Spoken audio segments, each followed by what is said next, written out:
Hello everyone, welcome to our channel. ఈరోజు కథ. అది ఒక engineering college. First year class room. ఆ క్లాస్ రూమ్లో ఒక అమ్మాయి, ఒక అబ్బాయి. అబ్బాయి పేరు ఉపేంద్ర, అమ్మాయి పేరు మయూరి. సంవత్సర కాలంగా ఇద్దరి మధ్య మంచి పరిచయం, స్నేహం. ఆ తర్వాత బెస్ట్ ఫ్రెండ్స్, క్లోజ్ ఫ్రెండ్స్ అయిపోయి ఒకళ్ళని వదిలి ఒకళ్ళు ఉండలేనంత ఫ్రెండ్షిప్ ఇద్దరి మధ్య. ఉపేంద్ర మయూరి మీద చాలా కేర్ చూపిస్తాడు, లవ్ చూపిస్తాడు, ఎఫెక్షన్ చూపిస్తాడు.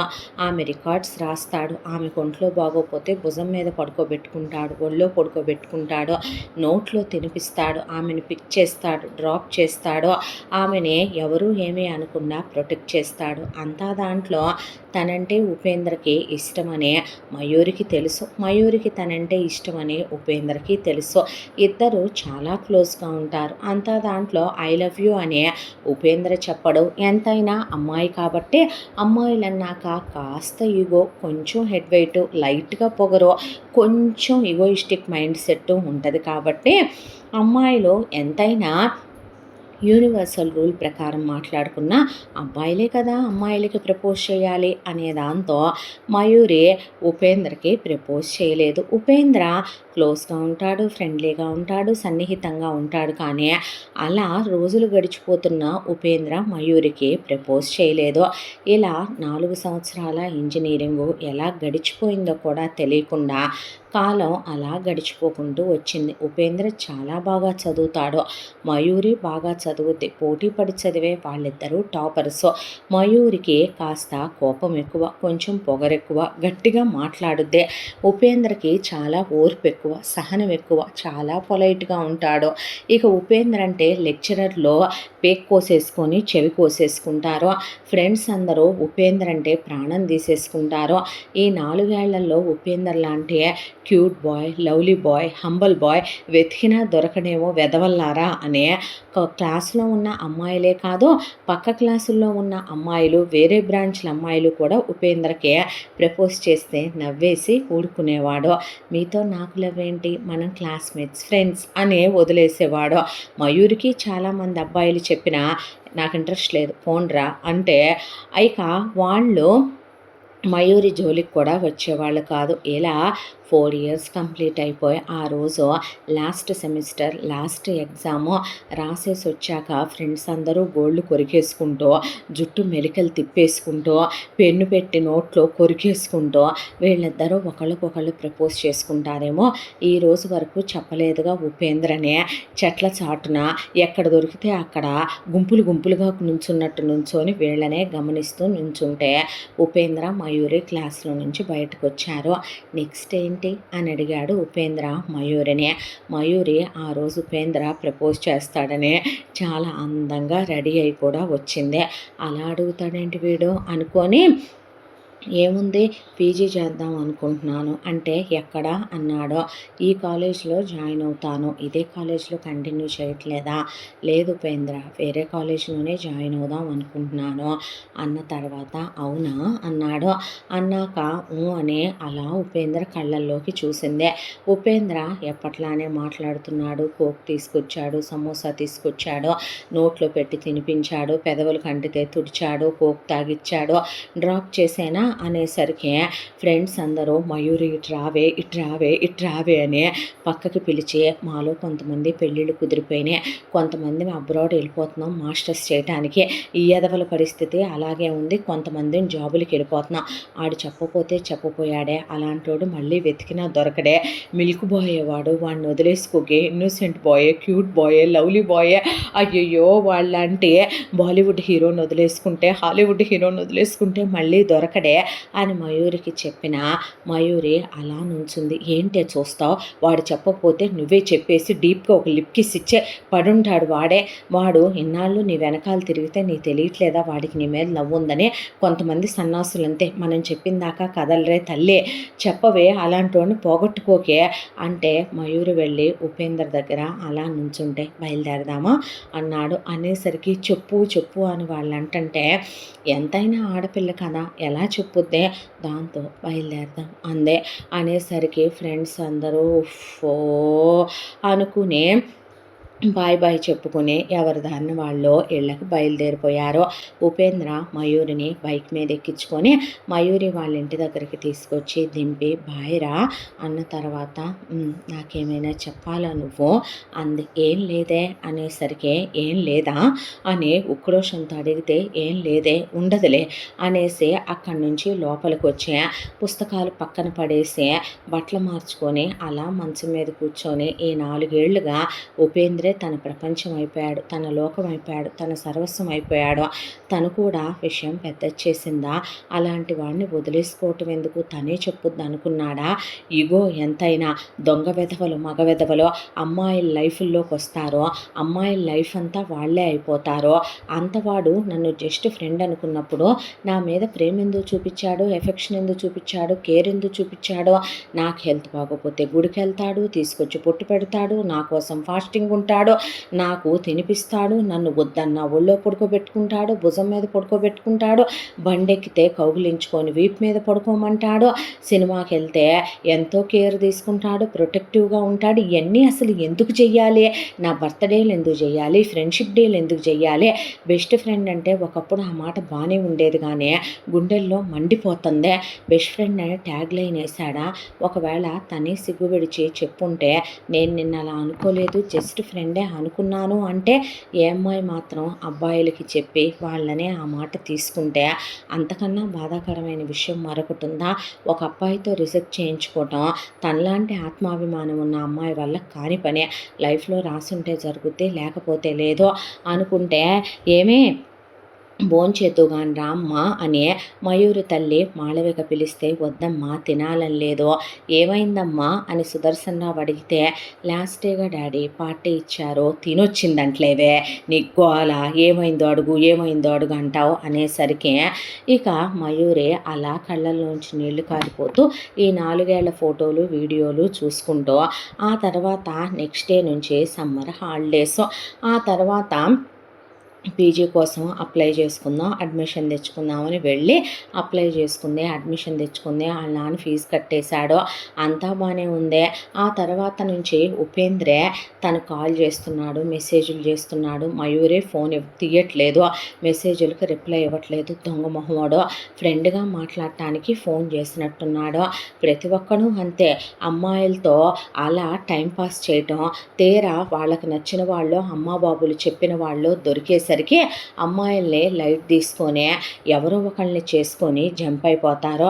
ఒక్కొక్కడు ఇలా తయారయ్యాడు, పనికి మాలిన మగ వెధవలు అనుకొని ఆ హాలిడేస్ అయిపోయినాయి. ఆ తర్వాత పీజీ కాలేజీకి వెళ్ళేసరికి అదే క్లాస్లో ముందే వచ్చి కూర్చొని ఉపేంద్ర హాయ్ మయూరి అనేసరికి ఉలిక్కిపడే, ఏంటి ఫస్ట్ నాకు హాయ్ చెప్దామని బెస్ట్ ఆఫ్ లక్ చెప్దామని వచ్చావా అంటే లేదు చదువుకోవటానికి వచ్చాను, నేను జాయిన్ అయ్యాను అనేసరికి ఓ చదువుకోవటానికి జాయిన్ అయ్యావా అన్నాక నాతో మాట్లాడు, ఎందుకు అలా ఉంటావు, ఫోన్ చేస్తే తీవు, మెసేజ్ చేస్తే రిప్లై ఇవ్వవు, ఇంటి దగ్గరికి వస్తే లేనని చెప్పిస్తావు, కలవ్వు, ఏమైంది నీకు అనేసరికి నాకేం అవ్వలేదు, నేను బాగానే ఉన్నాను అన్నాక మనం బెస్ట్ ఫ్రెండ్స్ రా, అలా నన్ను దూరం పెడితే నేను హర్ట్ అవ్వనా అనేసరికి ఒకప్పుడు ఆ బెస్ట్ ఫ్రెండ్స్ అనే మాట చాలా ఆనందంగా ఉండేదా, కానీ వీడిని ప్రేమించేయటం మొదలుపెట్టాక గుండెల్లో ఎవరో గడ్డపార పెట్టి పొడిచేస్తున్నట్టు అనిపిస్తుంది. దాంతో అలాంటిదేమీ లేదులే అని దూరం పెడదాం అనుకున్నా ఉపేంద్ర చూపించే కేర్కి, ఎఫెక్షన్కి, లవ్కి తనే మళ్ళీ మెల్ట్ అయిపోయి ఉపేందర్తో మళ్ళీ ఫోన్లు, మళ్ళీ మెసేజ్లు, మళ్ళీ బయట కలవటాలు, బయటకు వెళ్ళి రావటాలు, మళ్ళీ క్లాస్లో సేమ్ కేర్ తీసుకోవటం, మళ్ళీ ఇక్కడ కాలేజీలో కూడా సేమ్ కంటిన్యూ అయ్యే పీజీ కూడా అయిపోయింది. ఈసారి పీజీ లాస్ట్ ఎగ్జాము చెప్తాడేమో అని 1000 కళ్ళతో ఎదురు చూస్తూ మళ్ళీ రెడీ అయి వచ్చింది. వస్తే ఎగ్జామ్ అయిపోయింది, బయటకు వచ్చారు. వచ్చిన తర్వాత ఐ లవ్ యూ చెప్తాడేమో అనుకుంటే నెక్స్ట్ ఏంటి అని అడిగేపాటికి ఒళ్ళు మండిపోయి ఈసారి మా అమ్మ నాన్న నాకు పెళ్లి సంబంధాలు చూస్తున్నారు, పెళ్లి చేసి తోలేస్తారంట, అప్పుడే చేసేసుకుంటావురా, ఆడపిల్లనగా చేసుకోకుండా ఎన్నాళ్ళ నుండనో ఇంకా ఇలాగే ఉంటే ఏదో తేడాదాన్ని అనుకుంటారు నన్ను అనేసరికి నీకేం తక్కువ, ఏం తక్కువ లేదులే అన్నీ ఎక్కువే నాకు అనేసరికి అది కాదురా, అంటే ఇప్పుడు వీడు చెప్పాలనుకోవట్లేదు అంతేగా, సరే నేను నిన్ను కాలేజ్ అయిపోయిన తర్వాత బయట కలవాలి అని చెప్తే అలాగే అన్నాడు. అన్న తర్వాత వీడు చెప్పాడా, ఓకే, చెప్పకపోతే నేనే వీడికి చెప్పి వీడిని తన్నకుండా తన్ని తిట్టకుండా తిట్టి అందరిలో వీడు పరుగు తీసైనా సరే వస్తానని ఒక ఫుడ్ కోర్ట్ లాంటి ప్లేస్కి వెళ్ళి అక్కడ టేబుల్ దగ్గర కూర్చునేసరికి వీళ్ళిద్దరినీ చూసి బేరర్ ఆర్డర్ కోసం వచ్చేసరికి మయూరి ఉపేంద్ర కాలర్ పట్టేసుకుంది. అలా వచ్చిన బేరర్ పారిపోయాడు. వాడు వెళ్ళిపోయాకే ఏమైందిరా అని అడిగితే, నాటకాలు వేయకో, నరికి పోగులు పెడతా, నా సంగతి బాగా ఎరగవో, ఎలా కనపడుతున్నానురా నేనంటే నీకు ఇష్టం లేదు, నువ్వు నాకేమీ చెప్పక్కర్లేదు, నెక్స్ట్ ఏంటి అని అడుగుతావేంట్రా, నేను నిన్ను ప్రేమిస్తున్నానని నీకు తెలీదా, నువ్వు నన్ను ప్రేమించట్లేదా, నీ మీద నాకు ఓన్లీ ఫ్రెండ్ అనే ఇది మాత్రమే ఉందనుకుంటున్నావా, మరి నీకేముంది నా మీద, నన్ను ఫ్రెండ్ అనే అనుకుంటున్నావా నువ్వు ఏంట్రా నీ ప్రాబ్లం, మీ అమ్మా నాన్నలకి నేను నచ్చనా, మీ అమ్మా నాన్నలు నన్ను ఒప్పుకోరా అనేసరికి, ఎవరు చెప్పారు వాళ్ళు నిన్ను ఒప్పుకోరని, మరి నీకే మాయరోగం పుట్టిందా, నీకే నేను నచ్చట్లేదా ఏంట్రా, ఎవరన్నారు నువ్వు అంటే నాకు ఇష్టం లేదని, నువ్వు నాకు నచ్చలేదని, నేను నిన్ను ప్రేమించట్లేదని అనేపాటి కాళ్ళు వదిలేసి ఆ అమ్మాయి అలా కూర్చుండిపోయి, అంటే నేను నిన్ను ప్రాణం కన్నా ఎక్కువగా కాలేజ్కి వచ్చిన ఫస్ట్ డే నుండి లవ్ చేస్తున్నాను, మరి చెప్పడానికి ఏం పోయే కాలం రా నీకు, నువ్వు అంటే ఇష్టం లేకుండానే నేను నీకోసం అంత గంటలు వెయిట్ చేస్తూ కూర్చునేవాడినా, నువ్వు కల్చరల్ యాక్టివిటీస్లో ఉన్నప్పుడు, నువ్వు స్పోర్ట్స్ ఆడుతున్నప్పుడు, నువ్వంటే ఇష్టం లేకుండానే ఏ అమ్మాయితో ఉన్నానే నీతో ఉన్నట్టు, ఏ అమ్మాయిని నా బండెక్కించుకున్నానురా నిన్ను ఎక్కించుకున్నట్టు, ఎవరి కోసం నేను బీటెక్ అయిపోయిన తర్వాత నువ్వు నేను జాయిన్ అయిన కాలేజ్లో మన బీటెక్ బ్యాచ్ ఎవరు జారలేదుగా, మరి ఎవరి కోసం చేరాని, నీ కోసం కాక, ఎవరికి నోట్లో తినిపించడం చూసా, ఎవరిని భుజం మీద పడుకోబెట్టుకోవటం చూసా, ఎవరిని ఒళ్ళో పడుకోబెట్టుకున్నానే, ఎవరిని వీపు మీద పడుకోబెట్టుకున్నాను, ఎవరితో సినిమాలకు వెళ్ళానో, ఆ అమ్మాయి అలా గడ్డం కింద చేయి పెట్టుకొని కూర్చొని, మరి ఇవన్నీ చేసి నువ్వు నాకెందుకు ప్రపోజ్ చేయలేదో, నేను నీకు నచ్చకపోతే చెప్పిన తర్వాత నువ్వు కూడా నన్ను తప్పుగా అనుకుంటే, మీ ఫ్యామిలీ నన్ను యాక్సెప్ట్ చేయకపోతే ఏమైంది, నీకు పిల్లలు పుట్టరా, యాక్సిడెంట్ అయిందా, సంసారానికి పనికిరావా, ప్రేమకి ఇవన్నీ అక్కర్లేదురా, చాచా నేను పర్ఫెక్ట్ అబ్బాయిని, నాకు ఫీలింగ్స్ కూడా బాగానే కలుగుతాయి, నాకెందుకు పిల్లలు పుట్టరే, మరి ఏం రోగం వచ్చిందిరా అనేసరికి, నీకు మా ఫ్యామిలీ గురించి నువ్వు అడగలేదు, నేను ఎప్పుడూ చెప్పలేదు, నువ్వు చెప్పలేదనే నేను అడగలేదులే, చెప్పు అన్న తర్వాత, మా ఫ్యామిలీ గురించి నీకు తెలియదు, నువ్వు చెప్తేనేగా తెలుసుద్ది, చెప్పిన తర్వాత నేను నీకు నచ్చకపోతే నువ్వు నో అంటే, ఓరి నా మగడా నేను అననయ్యా, నువ్వు లేకుండా నేనే బతకలేనురా, నేనే ఉండలేనురా, ఒరే మై క్యూట్ బాయ్ చెప్పమ్మా, ఏమైంది నాన్న, ఏం జరిగింది కన్నా అని అడిగింది మయూరి. అడిగేసరికి చెప్పుకురావటం మొదలుపెట్టాడు ఉపేంద్ర. మా నాన్నగారి పేరు శంకర్రావు, మా అమ్మ పేరు పార్వతే, నాన్నగారిది ప్రైవేట్ ఉద్యోగమే అయినా మంచి జీతం వచ్చే ఉద్యోగం, మా అమ్మా నాన్నలు ఆది దంపతులు అని అందరూ అంటూ ఉంటారు.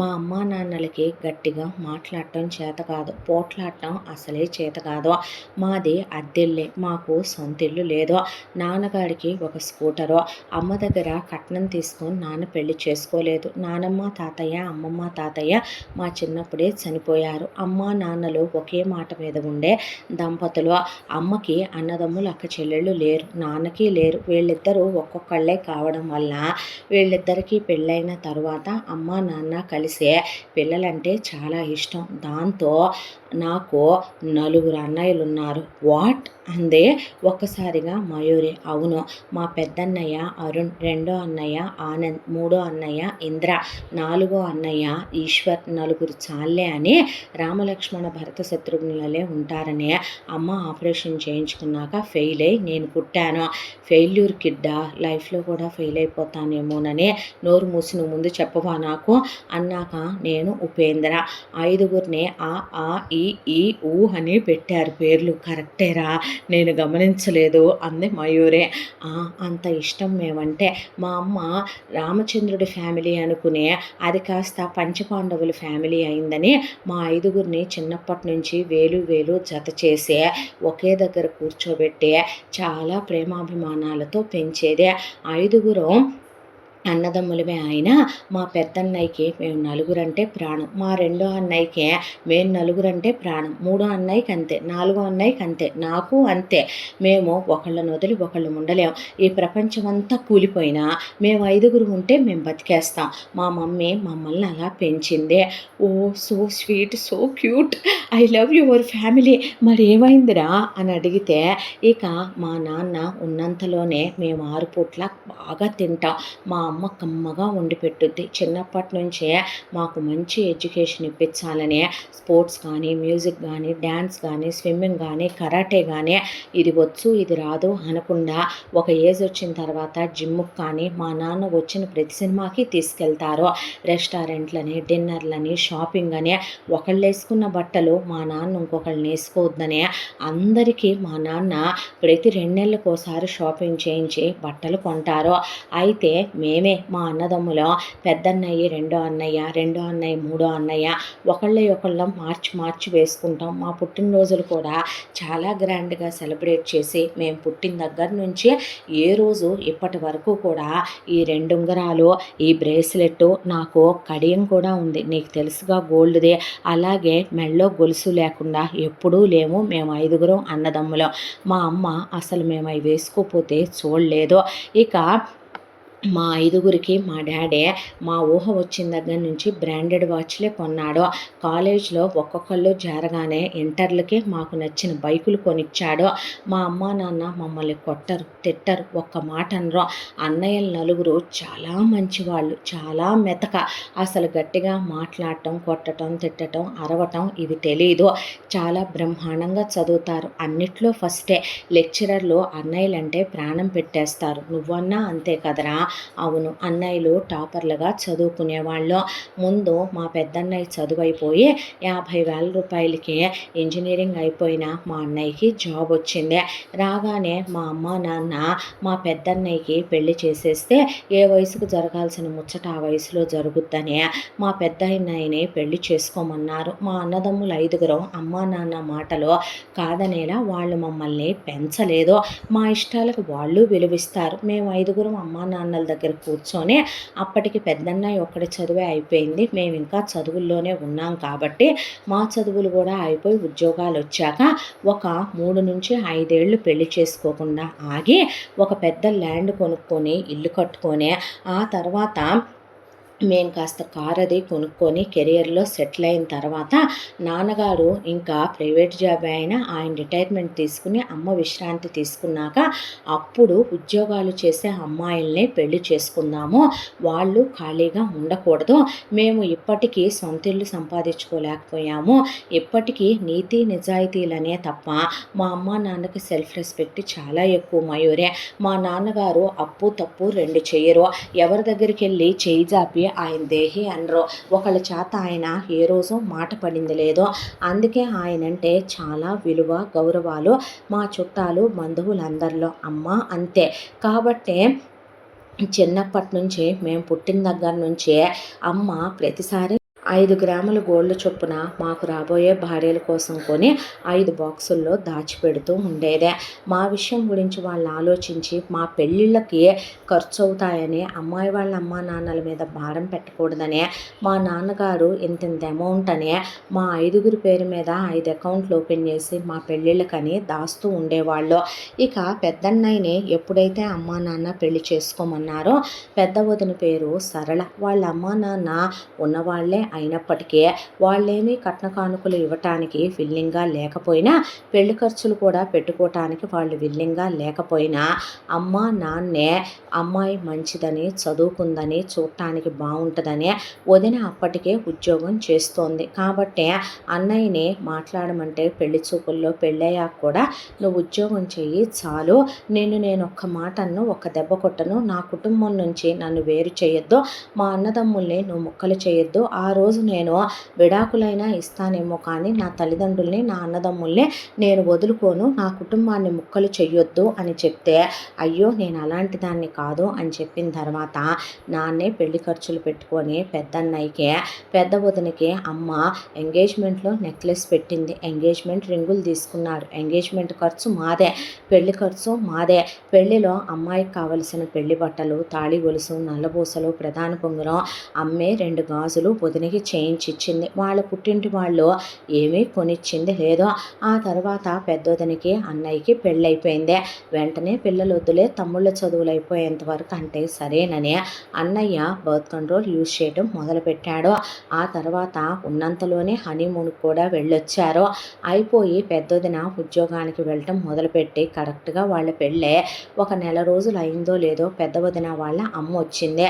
వచ్చి నువ్వెందుకు ఊడిగాలు చేయాలి, నువ్వెందుకు ఉద్యోగం చేయాలి, అసలు నీ జీతం ఎందుకు ఈ కుటుంబం కిందకి ఇవ్వాలి, నీ నలుగురు మరుదులు దున్నపోతుల్లాగా నీ మొగుడు సొమ్ము నీ సొమ్ము పడి తింటమేంటి, నీ మొగుడేమన్నా పెద్ద పనోడా, నీ మొగుడేమన్నా పాలేరా, వీళ్ళందరి కోసం కష్టపడటం కోసం మీ అత్తమామకు సిగ్గన్నా ఉండాలి. కొడుకుల్ని కన్నప్పుడు చచ్చేంత వరకు కూడా ఆ ముసలోడు ముసల్ది కష్టపడి మిమ్మల్ని పోషించుకుంటా రావాలి. నీకో విషయం చెప్తాను, ఇప్పుడు కాకపోతే ఎప్పుడు సుఖపడతావు, అసలు నీ మొగుడిని కూడా నువ్వు ఉద్యోగానికి ఎందుకు వెళ్ళనిస్తున్నావు, ఉద్యోగానికి వెళ్ళొచ్చిన నీ మొగుడు నీ ఒంటి మీద ఎన్నిసార్లు చెయ్యేస్తాడో, అదేదో ఇంట్లో ఉండే పడకటింటి కాపురం చేద్దాం, సుఖపడదాం, వెంటనే పిల్లల్ని కందామని లేదా, మీ అత్తమామ చచ్చిందాక మీ అత్తమామ మీద పడి తినాలి. ఆ తర్వాత నువ్వు పిల్లల్ని కంటే నీ పిల్లలకు 20 వచ్చిందాక మీ అత్తమ్మ ఉంటారు కాబట్టి అప్పటి నుంచి నీ పిల్లల మీద పడి తినాలి. నువ్వు కష్టపడటమేంటి, నీ మొగుడిని బయటికి వెళ్ళినవటమేంటి, దేన్నో దాన్ని మరగడా, దేన్నో దాన్ని ఉంచుకోడా, ఇదేనా నేను నీకు నేర్పించి పంపింది, నువ్వు ఉద్యోగానికి వెళ్తావో నీ బతుకు తగలేసుకుంటావో నీ ఇష్టమనే వచ్చి ఒక 10 రోజులు తలగడ మంత్రాలు వేసి వెళ్ళింది. ప్రతిరోజు మార్చి రోజు మా వదిన వాళ్ళ అమ్మ వాళ్ళు వచ్చి వెళ్తూ ఉంటారు ఇంటికి. ఆ రోజు నుంచి మా వదినలో మార్పు వచ్చిందే. ఉద్యోగం మానేసింది. ఎందుకు మానేవని అన్నయ్య అడిగితే, నువ్వు మగాడివా గేఫెలోవారా, పెళ్ళాన్ని నువ్వు పోషించుకోవద్దా, నేను ఉద్యోగానికి వెళ్ళటమేంటి అని అడిగాక, ఎందుకమ్మా ఆ మాటలు అనేసరికి, ఏమీ లేదండి, ప్రపంచం అంతా అడుక్కు తింటున్నారు, కొడుకు మీద కోడల మీద పడి, కోడల్ని అందుకే పెళ్లి చేసుకొచ్చుకున్నారు, సంపాదించే కోడలు కాబట్టి కట్నాలు అడగకుండా వంకలు పెట్టి అనుకుంటున్నారు, మీకన్నా సిగ్గుండాలిగా అనేసరికి అమ్మ నాన్న కుప్పకూలిపోయారు. వదిన ఆ రోజు నుంచే ఇంటి పని వంట పని వదినకు అన్నీ వచ్చు. వదిన ఇంటి పనులు పట్టించుకోవటం మానేసి బెడ్రూమ్లో ఏసీ వేసుకొని పడుకోవటం, అన్నయ్యతో రోజు గొడవలు పెట్టుకోవటం, మమ్మల్ని నానా మాటలు అంటాం, అలా రోజు ఘర్షణలు గొడవల మధ్య జీవితం సాగిపోతూ ఉండగా, రెండో అన్నయ్య చదువు అయ్యాక నాకు వద్దు మొర్రో అంటుంటే, రెండో వదిన పేరు వనిత. ఆమె ఎంతో ఐస్ క్రీమ్ కబుర్లు చెప్పి రెండో అన్నయ్య లైఫ్లోకి వచ్చింది. వచ్చిన తర్వాత పెద్ద వదిన రెండో వదినకి, నువ్వెందుకు ఉద్యోగానికి వెళ్తున్నావే, నువ్వెందుకు జీతం ఇస్తున్నా, నన్ను అలాగే చేద్దామని చూశారు, నువ్వు వెళ్ళబాకో, వీళ్ళు మన మీద పడి బతికేద్దాం అనుకుంటున్నారు అనేసరికి పెద్ద వదిన దారిలోనే రెండో వదిన నడిచి రెండో అన్నయ్యతో తగాదాలు పెట్టేసుకొని, రెండో వదిన వాళ్ళ అమ్మా నాన్నలు వచ్చి వాళ్ళ నాన్నలేమీ చెప్పరు, వాళ్ళ అమ్మ కూర్చొని రెండో వదినకు కూడా పెద్ద వదిన సుఖపడుతుంది, మిగతా వాళ్ళు సుఖపడుతున్నారు, నువ్వెందుకు కష్టపడాలనేసరికి ఇంట్లోనే ఉండటం మొదలుపెట్టి రెండో అన్నయ్యతో గొడవకు దిగి అమ్మా నాన్నల్ని నానా మాటలు అనేసిందే. ఆ తర్వాత మూడో అన్నయ్య నాలుగో అన్నయ్య చదువులు అయిపోయాక అమ్మా నాన్న సంబంధాలు చూస్తామన్నా వద్దు, ప్రేమించి పెళ్లి చేసుకుంటే కరెక్ట్గా ఉంటుంది, బయట వాళ్ళని కాదు అక్కా చెల్లెళ్ళనే చేసుకోవాలని మా మూడో వదిన వందన, నాలుగో వదిన సంయుక్త, వాళ్ళిద్దరిని అప్పటికే వాళ్ళు వీళ్ళతో పాటు చదువుకున్నారు, వీళ్ళతో పాటే ఉద్యోగాలు కూడా వచ్చి కొన్నాళ్ళు ఉద్యోగాలు కూడా చేస్తూ ఉన్న అమ్మాయిలు. అన్నయ్యలు ముందే అన్నీ మాట్లాడుకొని పెళ్లి చేసుకొని ఇంటికి కోడళ్ళుగా వచ్చి హనీమూన్లకు వెళ్ళొచ్చి ఒక నెల రోజుల పాటు బాగానే ఉన్నాక వీళ్ళిద్దరి అమ్మ బయలుదేరి, నీ తోడు కోడళ్ళు ఇద్దరు ఏ పని చేయట్లేదు, మీ ఇద్దరు అక్క చెల్లెళ్ళు కష్టపడి ఇంకా నీ చిన్న మరిది చదువు ఉంది, మీ బావలు మీ తోడు కోడళ్ళని మీరెందుకు పోషించాలి, మీ అత్తమామల్ని మీరెందుకు పోషించాలి, వాళ్ళు పడి తింటున్నప్పుడు అని చెప్పి వెళ్ళాక వాళ్ళిద్దరూ మా అన్నయ్యలతో గొడవలు పెట్టుకొని అమ్మని, నాన్నని నానా మాటలు అని వాళ్ళు ఇంట్లోనే ఉండటం మొదలుపెట్టారు. ఇదంతా ఓకే, బానే ఉందే. ఆ తరువాత అన్నయ్యల్ని ఉద్యోగానికి వెళ్ళొద్దనే, మమ్మల్ని మీరు సుఖపెట్టట్లేదని, ఒక్కసారి ఒంటి మీద చెయ్యేస్తున్నారని వీధికెక్కి బజారుకెక్కేశారు నలుగురు. ఎక్కి మీరు ఉద్యోగానికి వెళ్ళటానికి వీల్లేదు, వెళ్ళి జీతాలు తెచ్చి మీ అమ్మా నాన్నకి ఇస్తే వీల్లేదు, మా నాన్నకి మేము జీతం ఇవ్వకపోతే ఏం పెట్టి పోషిస్తాడో, కన్నప్పుడు చెట్టుకు కాయలు భారమా, తల్లికి పిల్లల భారమా, మీ అమ్మ నాన్న మిమ్మల్ని పోషించలేనప్పుడు మీ నాన్న తేరగున్నాడని మెమ్మ, మీ అమ్మ తేరగుందని మీ నాన్న కన్నారేమిట్రా మిమ్మల్ని అని అడిగేపాటికి అన్నయ్యలు హతాశులైపోయారు. చుట్టుపక్కల వాళ్ళకి అసలు మేమనే వాళ్ళం ఉన్నామని కూడా తెలియని దగ్గర నుంచే మా ఇంట్లో రోజు ఏ జాతర జరుగుద్దా అని చూడటానికని గోడల మీద డాబాల మీద ఉండటం మొదలుపెట్టి ఈరోజు ఇంకా మొదలుపెట్టలేదేంటి వీళ్ళ ఇంట్లో వాళ్ళు అనుకునే కాడికి దిగజారిపోయింది మా కుటుంబం. దాంతో అమ్మా నాన్న మీరు మాకు ఇవ్వద్దయ్యా, ఏ జీతాలు ఇవ్వబాకండి నాయన, మీ భార్యలకే ఇచ్చుకోండి అనేసరికి అన్నయ్యలకి అమ్మా నాన్నలంటే చాలా ఇష్టం. పైగా బాధ్యతలు పంచుకోవాల్సిన కొడుకులు తల్లిదండ్రుల మీద పడి తినటం తప్పు అనుకొని వాళ్ళు ఉద్యోగానికి వెళితే వీళ్ళు గొడవలు పెట్టుకోవటం, రచ్చ చేయటం, రభస చేయటం, రోజు నానా గొడవ, నానా యుద్ధం, నానా గోల. దాంతో అన్నయ్యలు నలుగురిని డబ్బులు ఇవ్వనివ్వకుండా, జీతాలు ఇవ్వనివ్వకుండా వీళ్ళ ఆఫీసులకు కూడా వెళ్ళి రగడ చేయటంతో అన్నయ్య వాళ్ళ ఆఫీసుల్లో కూడా ఏంటిది మిస్టర్ అనే వాళ్ళ మేనేజర్లు, వాళ్ళ పై అధికారులు వాళ్ళని నానా మాటలు అనేసరికి అప్పటి వరకు వాళ్ళంటే ఒక గౌరవం, ఒక విలువ, కోడి ప్రమోషన్లు వచ్చి, హైకులు వచ్చి, శాలరీలు పెరుగుతున్న మూమెంట్ అదే. దాంతో అన్నయ్య వాళ్ళు మేము ఉద్యోగాలు చేయకూడదు, మా జీతాలు మీకు ఇవ్వాలి, సరే తీసుకొచ్చిస్తామని పోనీ అలా ఇస్తే కరెక్ట్గా ఇచ్చిన వారం రోజులకి జీతాలు ఊది పడేశారు ఉదయంలో. దాంతో ఇంకా ఎవరి కోసం మేము ఉద్యోగానికి వెళ్ళాలని నలుగురు అన్నయ్యలు ఒకేసారి రిజైన్ ఇచ్చేసి ఉద్యోగాలకి ఇంట్లో ఉండటం మొదలుపెట్టారు.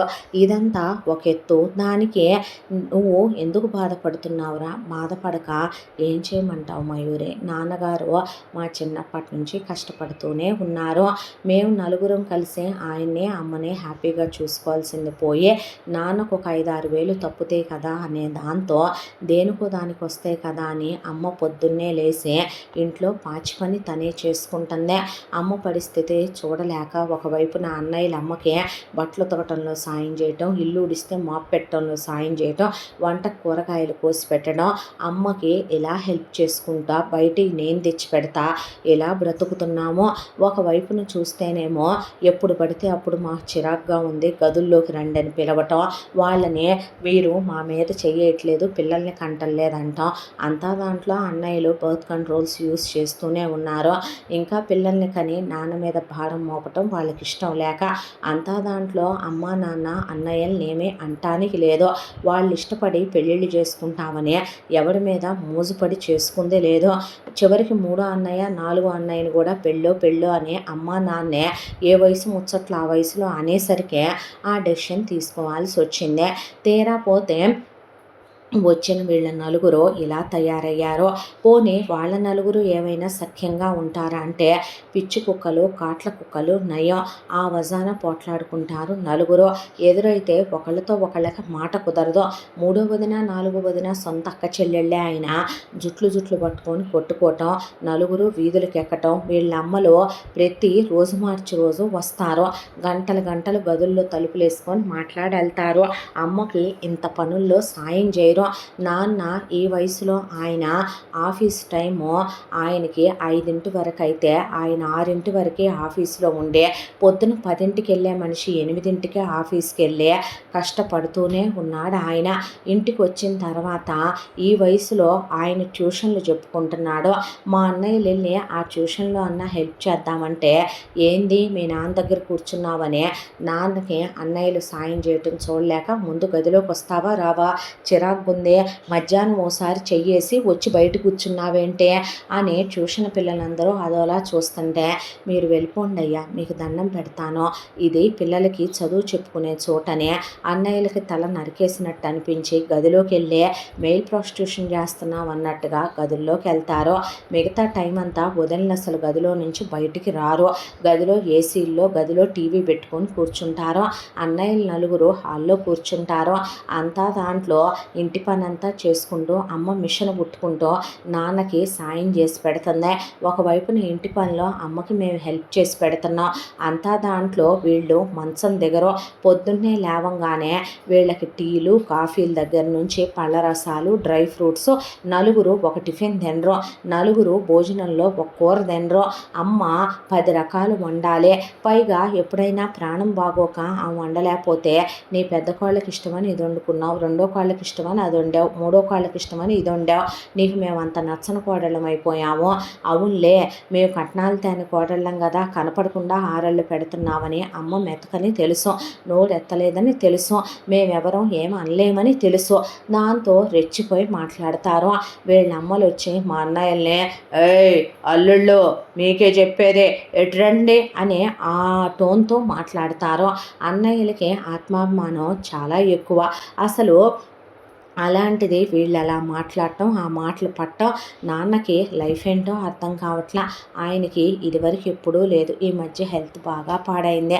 హాస్పిటల్ తీసుకెళ్తే డాక్టర్ గారు, ఇంతమంది పిల్లలుండి అంత సంసారం ఉండి ఇన్ని బాధ్యతలున్న మీరు ఎన్నిసార్లు హెల్త్ చెకప్కి వచ్చినా మీ ఆరోగ్యం బాగుంది, మీలా అందరూ ఉండట్లేదని నేను అనుకునేవాడిని, అలాంటిదే ఈ మధ్య ఫ్రీక్వెంట్గా మీ హెల్తే పాడవుతుంది ఏంటండి అని అమ్మకి ఒంట్లో బాగోట్లేదు. ప్రతిరోజు అమ్మ నాన్న కాపడాలు వేసుకోవటం, ఒకవైపున అమ్మ నాన్న పెయిన్ కిల్లర్లు మింగటం, నాన్న అమ్మ కాళ్ళు ఎత్తుకోవటం, ఇలా బ్రతుకుతున్నారు. ఇలాంటి సిచ్యువేషన్లో మళ్ళీ ఇప్పుడు మా కర్మ ఏంటో మాకు అర్థం కాని పరిస్థితుల్లో ఉండే నీకేమని ప్రపోజ్ చేయను, నేనేమని పెళ్లి చేసుకోను, ఇలాంటి సిచ్యువేషన్లో ఉన్న నా కుటుంబంలోకి నేనేమని నిన్ను తీసుకెళ్ళను అంటే, ఏంట్రా నేను నిన్ను మీ కుటుంబం నుంచి వేరు చేస్తానన్నా, లేదంటే నేను మీ వదనల్లానే తయారవుతానన్నా మయూరే, నీకు చాలా అండర్స్టాండింగ్ ఎక్కువని నాకు తెలుసు, నువ్వు దుబారా మనిషివి కాదని నాకు తెలుసు. ఏ అమ్మాయికి మాత్రం లైఫ్ మీద ఎక్స్పెక్టేషన్స్ ఉండవో, మన షేర్ ఇంతని ఇవ్వటం వేరు, పెళ్ళైన తర్వాత నీది నాది ఇద్దరి జీతం అమ్మా నాన్నలకి ఇవ్వాల్సిన సిచ్యువేషన్ ఇప్పుడు నాదే. ఇంకా కష్టపడితే వాళ్ళు చచ్చిపోతే మాకు పెద్ద దిక్కు కూడా ఉండదు, అమ్మా నాన్నలు కూడా ఉండరనే దిగులు. ఒకవైపున అన్నయ్యలు ఉద్యోగం చేయటానికి ఇష్టం లేకో బద్దకిచ్చో చెయ్యకపోతే అనుకోవచ్చు, వాళ్ళు చేసిన ఆ జీతం వాళ్ళ చేతిలో ఉండదు, అమ్మా నాన్నలకు ఇవ్వనివ్వరు, వాళ్ళని ఉద్యోగాలకు వెళ్తే ప్రశాంతంగా పని చేసుకునేవారు వీళ్ళు ఆఫీసులకు వెళ్ళే. దాంతో వాళ్ళు వెళ్ళలేక ఇంట్లో నరకాలు పడుతున్నారు. వర్క్ ఫ్రమ్ హోమ్ చేసుకుందామన్నా కూడా చేసుకునేవారు తెలుసా, ఎప్పుడు పడితే అప్పుడు బెడ్రూమ్లోకి పిలుస్తారు తెలుసా.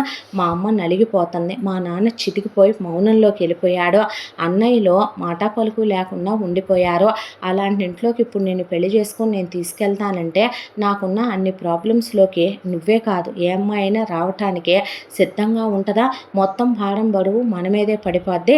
ఇప్పుడు మన ఇద్దరం ఉద్యోగాలు చేసి జీతాలు ఇవ్వాలంటే బాధ్యతలు తీసుకుందామంటే ఓకే అనగలవా నువ్వు. మీ అమ్మా నాన్నలకి ఇన్ని ప్రాబ్లమ్స్ ఉన్న నేను నచ్చుతానా అనేసరికి, అదేంట్రా అలా అనేసావు అంది మయూరే. మరి ఏమనమంటావు, ఏం చెప్పమంటావు. నేను ఒక్కటే చెప్తాను ఉపేంద్ర, మనం పెళ్లి చేసుకుందాం. పిచ్చి పట్టిందా నీకు. లేదురా, నీలాంటి మంచోడు మళ్ళీ నాకెక్కడ దొరుకుతాడరా, నిజంగా నువ్వంటే నాకు చాలా ఇష్టం, మీ అమ్మా నాన్నలు దేవతలు లాంటి వాళ్ళని నాకు అర్థమైంది అని ఆ అమ్మాయి కన్నీళ్లు పెట్టుకుంటే, ఏమైందిరా. ఏమీ లేదు, ఈ వయసులో ప్రశాంతంగా ఉండాల్సిన మీ అమ్మా నాన్న ఈ వయసులో ఇలా నలిగిపోతున్నారని, మీ అన్నయ్యలు కుటుంబాన్ని వదిలి వెళ్ళలేక, పెళ్ళాలని కొట్టో తిట్టో కంట్రోల్లో పెట్టుకోలేక, భార్యల మీద చెయ్యెత్తకూడదని ఆడవాళ్ళకి ఇచ్చే విలువ గౌరవాలనే వాళ్ళ చేతకానితనంగా తీసుకుని అలుసుగా తీసుకుని ఆటాడుకుంటున్న మీ వదనల్ని తలుచుకుని నాకు బాధ అనిపించేసిందే. ఆయన ఎందుకలా అనుకుంటావు అనేసరికి, కాకపోతే మీ కుటుంబానికి క్వైట్ ఆపోజిట్ రా మా ఫ్యామిలీ. మా నాన్నగారిది ప్రైవేట్ ఉద్యోగమే, ఇంకా మీ నాన్నగారిది జీతం పెరుగుతూ కూర్చొని చేసుకునే ఉద్యోగం, మా నాన్నది నుంచొని చేసుకునే ఉద్యోగం. అంతా దానిలో మా అమ్మ మీ అమ్మలాగా మెతక్ కాదు. మీ వదనలే మా అమ్మ కింద ఉంటే నడుములు విరిచేసి కాళ్ళు చేతులు విరిచి మా అమ్మ ఎప్పుడో పొయ్యిలో పెట్టేదే. మా అమ్మ నాన్నలకి తాత ముత్తాల ద్వారా వచ్చింది రూపాయి ఆస్తి లేదు. పైగా మీరు 5గురు మగపిల్లలు, మేమిద్దరం ఆడపిల్లలం. చిన్నప్పటి నుంచే మా నాన్న ఆ చిన్న ఉద్యోగం చేసుకుంటున్నా మా అమ్మ ఖాళీగా ఉండదు, మా నాన్న ఉండనివ్వడు, మా అమ్మకి పనిలో సాయం చేసి పెడతాడు మా నాన్న. నీకు ఇంకో విషయం తెలుసా, చిన్నప్పటి నుంచి మా అమ్మ నాన్నల్ని చూస్తూనే పెరిగాం మేము. చాలా చిన్న అద్దెంట్లో ఉండేవాళ్ళం. మమ్మల్ని చిన్న కాన్వెంట్‌లోనే చేర్చారు. మా నాన్న ట్యూషన్లు చెప్తూ ఉండేవాడు. మా అమ్మ పచ్చళ్ళు, పిండి వంటలు, కారప్పొళ్ళు అమ్ముతూ ఉండేది. ఇడ్లీ పిండి, దోస పిండి మా నాన్నొచ్చి ఏస్తే ప్యాకింగులు చేసి అయి అమ్ముతారు. పాల ప్యాకెట్లు తీసుకొచ్చి పాలు కాగబెట్టి, పెరుగు తోడుబెట్టి, పెరుగు ప్యాకెట్లలో ఏసి మా అమ్మ అమ్ముద్దే. మా అమ్మ కూడా మిషన్ కుట్టుద్దే. మాకు మా అమ్మ నాన్నలు 6 జతల బట్టలు కొంటారు. నేనేసుకున్నాక అక్కకిస్తాను, అక్కేసుకున్నాక నాకిచ్చుద్దే. వాటితోనే సంవత్సరం గడిచిపోద్దే. ఆ 6 జతల బట్టలు కూడా బయట మెటీరియల్ తెచ్చి మా అమ్మ కుట్టుద్దే. అయ్యే మేము వేసుకుంటాము. లిమిటెడ్గా స్కూల్ షూస్ కాకుండా చెరో 2 జతల చెప్పులు కొంటారు. అంతవరకే. మేము వాడివైపు వీడివైపు చూడటం, కన్నెత్తటం, తల తిప్పటం, చుట్టాలు వస్తే వాగటం, అధిక ప్రసంగాలు చేయటం ఇలాంటివి చేయకూడదు. నీ భోజనంలా ఎప్పుడూ నా భోజనం ఉండదు. మీ అమ్మగారికి నిజంగానే నువ్వంటే ప్రేమ కాబట్టే నవకాయ పిండి వంటలతో రకరకాలు వండి పెట్టుద్ది. మా ఇంట్లో అలా ఉండదు. మా అమ్మ నాన్న తిండి విషయంలో కూడా రూపాయి పొదుపు చేయాలనుకునే మనుషులు. మేము వాళ్ళని తప్పు పట్టం. ఎందుకంటే కష్టపడే వయసులోనే కష్టపడి రూపాయి దాచుకోకపోతే మీ అమ్మ నాన్నల్లాగా మలి వయసుకు వచ్చి సుఖపడే వయసులో కూడా కష్టపడుతూనే బ్రతకాల్సి వస్తుంది. కాబట్టే ఏ రోజు మా అమ్మ నాన్నలకి మేము ఎదురు చెప్పలా. చిన్నప్పుడంతా మా అమ్మకి పనిలో హెల్ప్ చేసేవాళ్ళం మా అక్కయ్య నేను. మా అమ్మ నాన్నలు మాకు అన్నీ నేర్పించారు. ఆ తర్వాత మా అక్కయ్యది 10th అయిపోవటం ఆలస్యం. మా నాన్న ట్యూషన్ బాధ్యతలు మా అక్కయ్యకి అప్పచెప్పేశాడు. ఆ తర్వాత నాతోనూ ట్యూషన్ చెప్పించడం మొదలుపెట్టి ఎన్నాళ్ళు విశ్రాంతులు తీసుకుంది జాలే కానీ ఎన్నాళ్ళు మీ అమ్మకేగా సాయం చేస్తూ ఉన్నారు. ఇక నుంచి మీరు రూపాయి సంపాదించుకోవాలమ్మా అని మాతో పాటు పిల్లల క్లాసులు పెరుగుతూ వచ్చినాయి. ఆ తర్వాత నేను అక్క కలిసి చాలామంది పిల్లలకి ట్యూషన్ చెప్తాం. ఆ అన్నాళ్ళ డబ్బులు మా నాన్న వృధా చేయలేదు. ప్రతి రూపాయి దాచిపెట్టాడు. దాచిపెట్టి అక్కకి నాకే మా నాన్న నగలు చేయించాడు. ఆ తర్వాత మేము రీసెంట్గానే నీకు తెలుసుగా మన ఫస్ట్ ఇయర్ ఎండింగ్లో స్థలం కొని మా నాన్న ఎప్పుడో ఉంచితే 2 అంతస్తుల ఇల్లు కట్టించుకున్నాం. పై అంతస్తు మొత్తం 4 బెడ్రూమ్లు. నాన్న నేను ఆ తర్వాత అమ్మ నాన్న ఒక బెడ్రూము, అక్కకి నాకు చెరో బెడ్రూము, ఎవరైనా చుట్టాలు వస్తే ఉంటుందని ఒక బెడ్రూము, మేము ఒక పోర్షన్లో ఉంటూ కింద 2 పోర్షన్లు చేయించి వాళ్ళ రిటైర్మెంట్కి ఉంటుందనే దాంతో నాన్న అద్దెకిచ్చేశాడు ఆ 2 పోర్షన్లు. మన ఫైనల్ ఇయర్లో చెప్పాను గుర్తుందా? మా అక్కకి మ్యారేజ్ అని. అవునా అన్నావు. నేను ఫ్రెండ్స్ ఎవరిని పిలవలేదు, ఏమనుకోక అన్నాను నీతో కూడా. మా అక్కకి మా నాన్న సంబంధం చూశారో, అక్క ఎవరిని ప్రేమించలేదో. మా బావది ఒక గవర్నమెంట్ ఉద్యోగం. కట్న కానుకలు మా నాన్న రూపాయి ఇవ్వనని చెప్పాడు. వడ్డాణం మినహా మా అక్కయ్యకి అన్ని నగలు పెట్టాడు. మా అక్కయ్య కోసమని ఎన్నాళ్ళ నుంచి దాచిన డబ్బులు మా నాన్న ఒక స్థలం తీసుకున్నాడు. దానికి ఖరీదు 10 లక్షలు ఉంటుంది. అవి కాకుండా మా నాన్న ఎఫ్డి చేసి ఓ 15 లక్షలు మా అక్క చేతిలో పెట్టి జాగ్రత్తగా ఉంచుకోమని తన పేరు మీదే అప్పచెప్పాడు. పెళ్లి ఖర్చులు, ఎంగేజ్మెంట్ ఖర్చులు మా బావ వాళ్ళని పెట్టుకోమన్నాడు. ఆ తర్వాత పెళ్ళైపోయి అక్క కాపురానికి వెళ్ళిపోయింది. వాళ్ళ అత్త మామలకి బావ ఒక్కడే కొడుకు కాబట్టి కోడలైన కూతురైనా అక్కే. వాళ్ళు హ్యాపీగా చూసుకుంటున్నారు. ఏ ప్రాబ్లం లేదు. బావ చాలా మంచోడు. అక్కను ఒక మాట అంటూ ఓ దెబ్బ కొట్టడం చెయ్యడు. చేస్తే నాన్న తాట ఒలిచేస్తాడు. పెళ్ళికి ముందే మా అమ్మ నాన్న మా అక్క విషయంలో చిన్న తేడా రాకూడదనే, ఏదన్నా తేడా వచ్చినా నీది గవర్నమెంట్ ఉద్యోగము, వీధికి ఇడుస్తాం జాగ్రత్త అనే చెప్పే పెళ్లి చేశారు అక్కనిచ్చి. వాళ్ళ లైఫ్ హ్యాపీగా ఉంది. అమ్మ నాన్నలకి నా గురించి ఏ టెన్షన్ లేదు. అక్కకి ఎంత పెడతారో, నాకు నాన్న 10 లక్షలు పెట్టి ల్యాండ్ తీసుకున్నాడు. 15 లక్షలు ఫిక్స్డ్లో వేశాడు.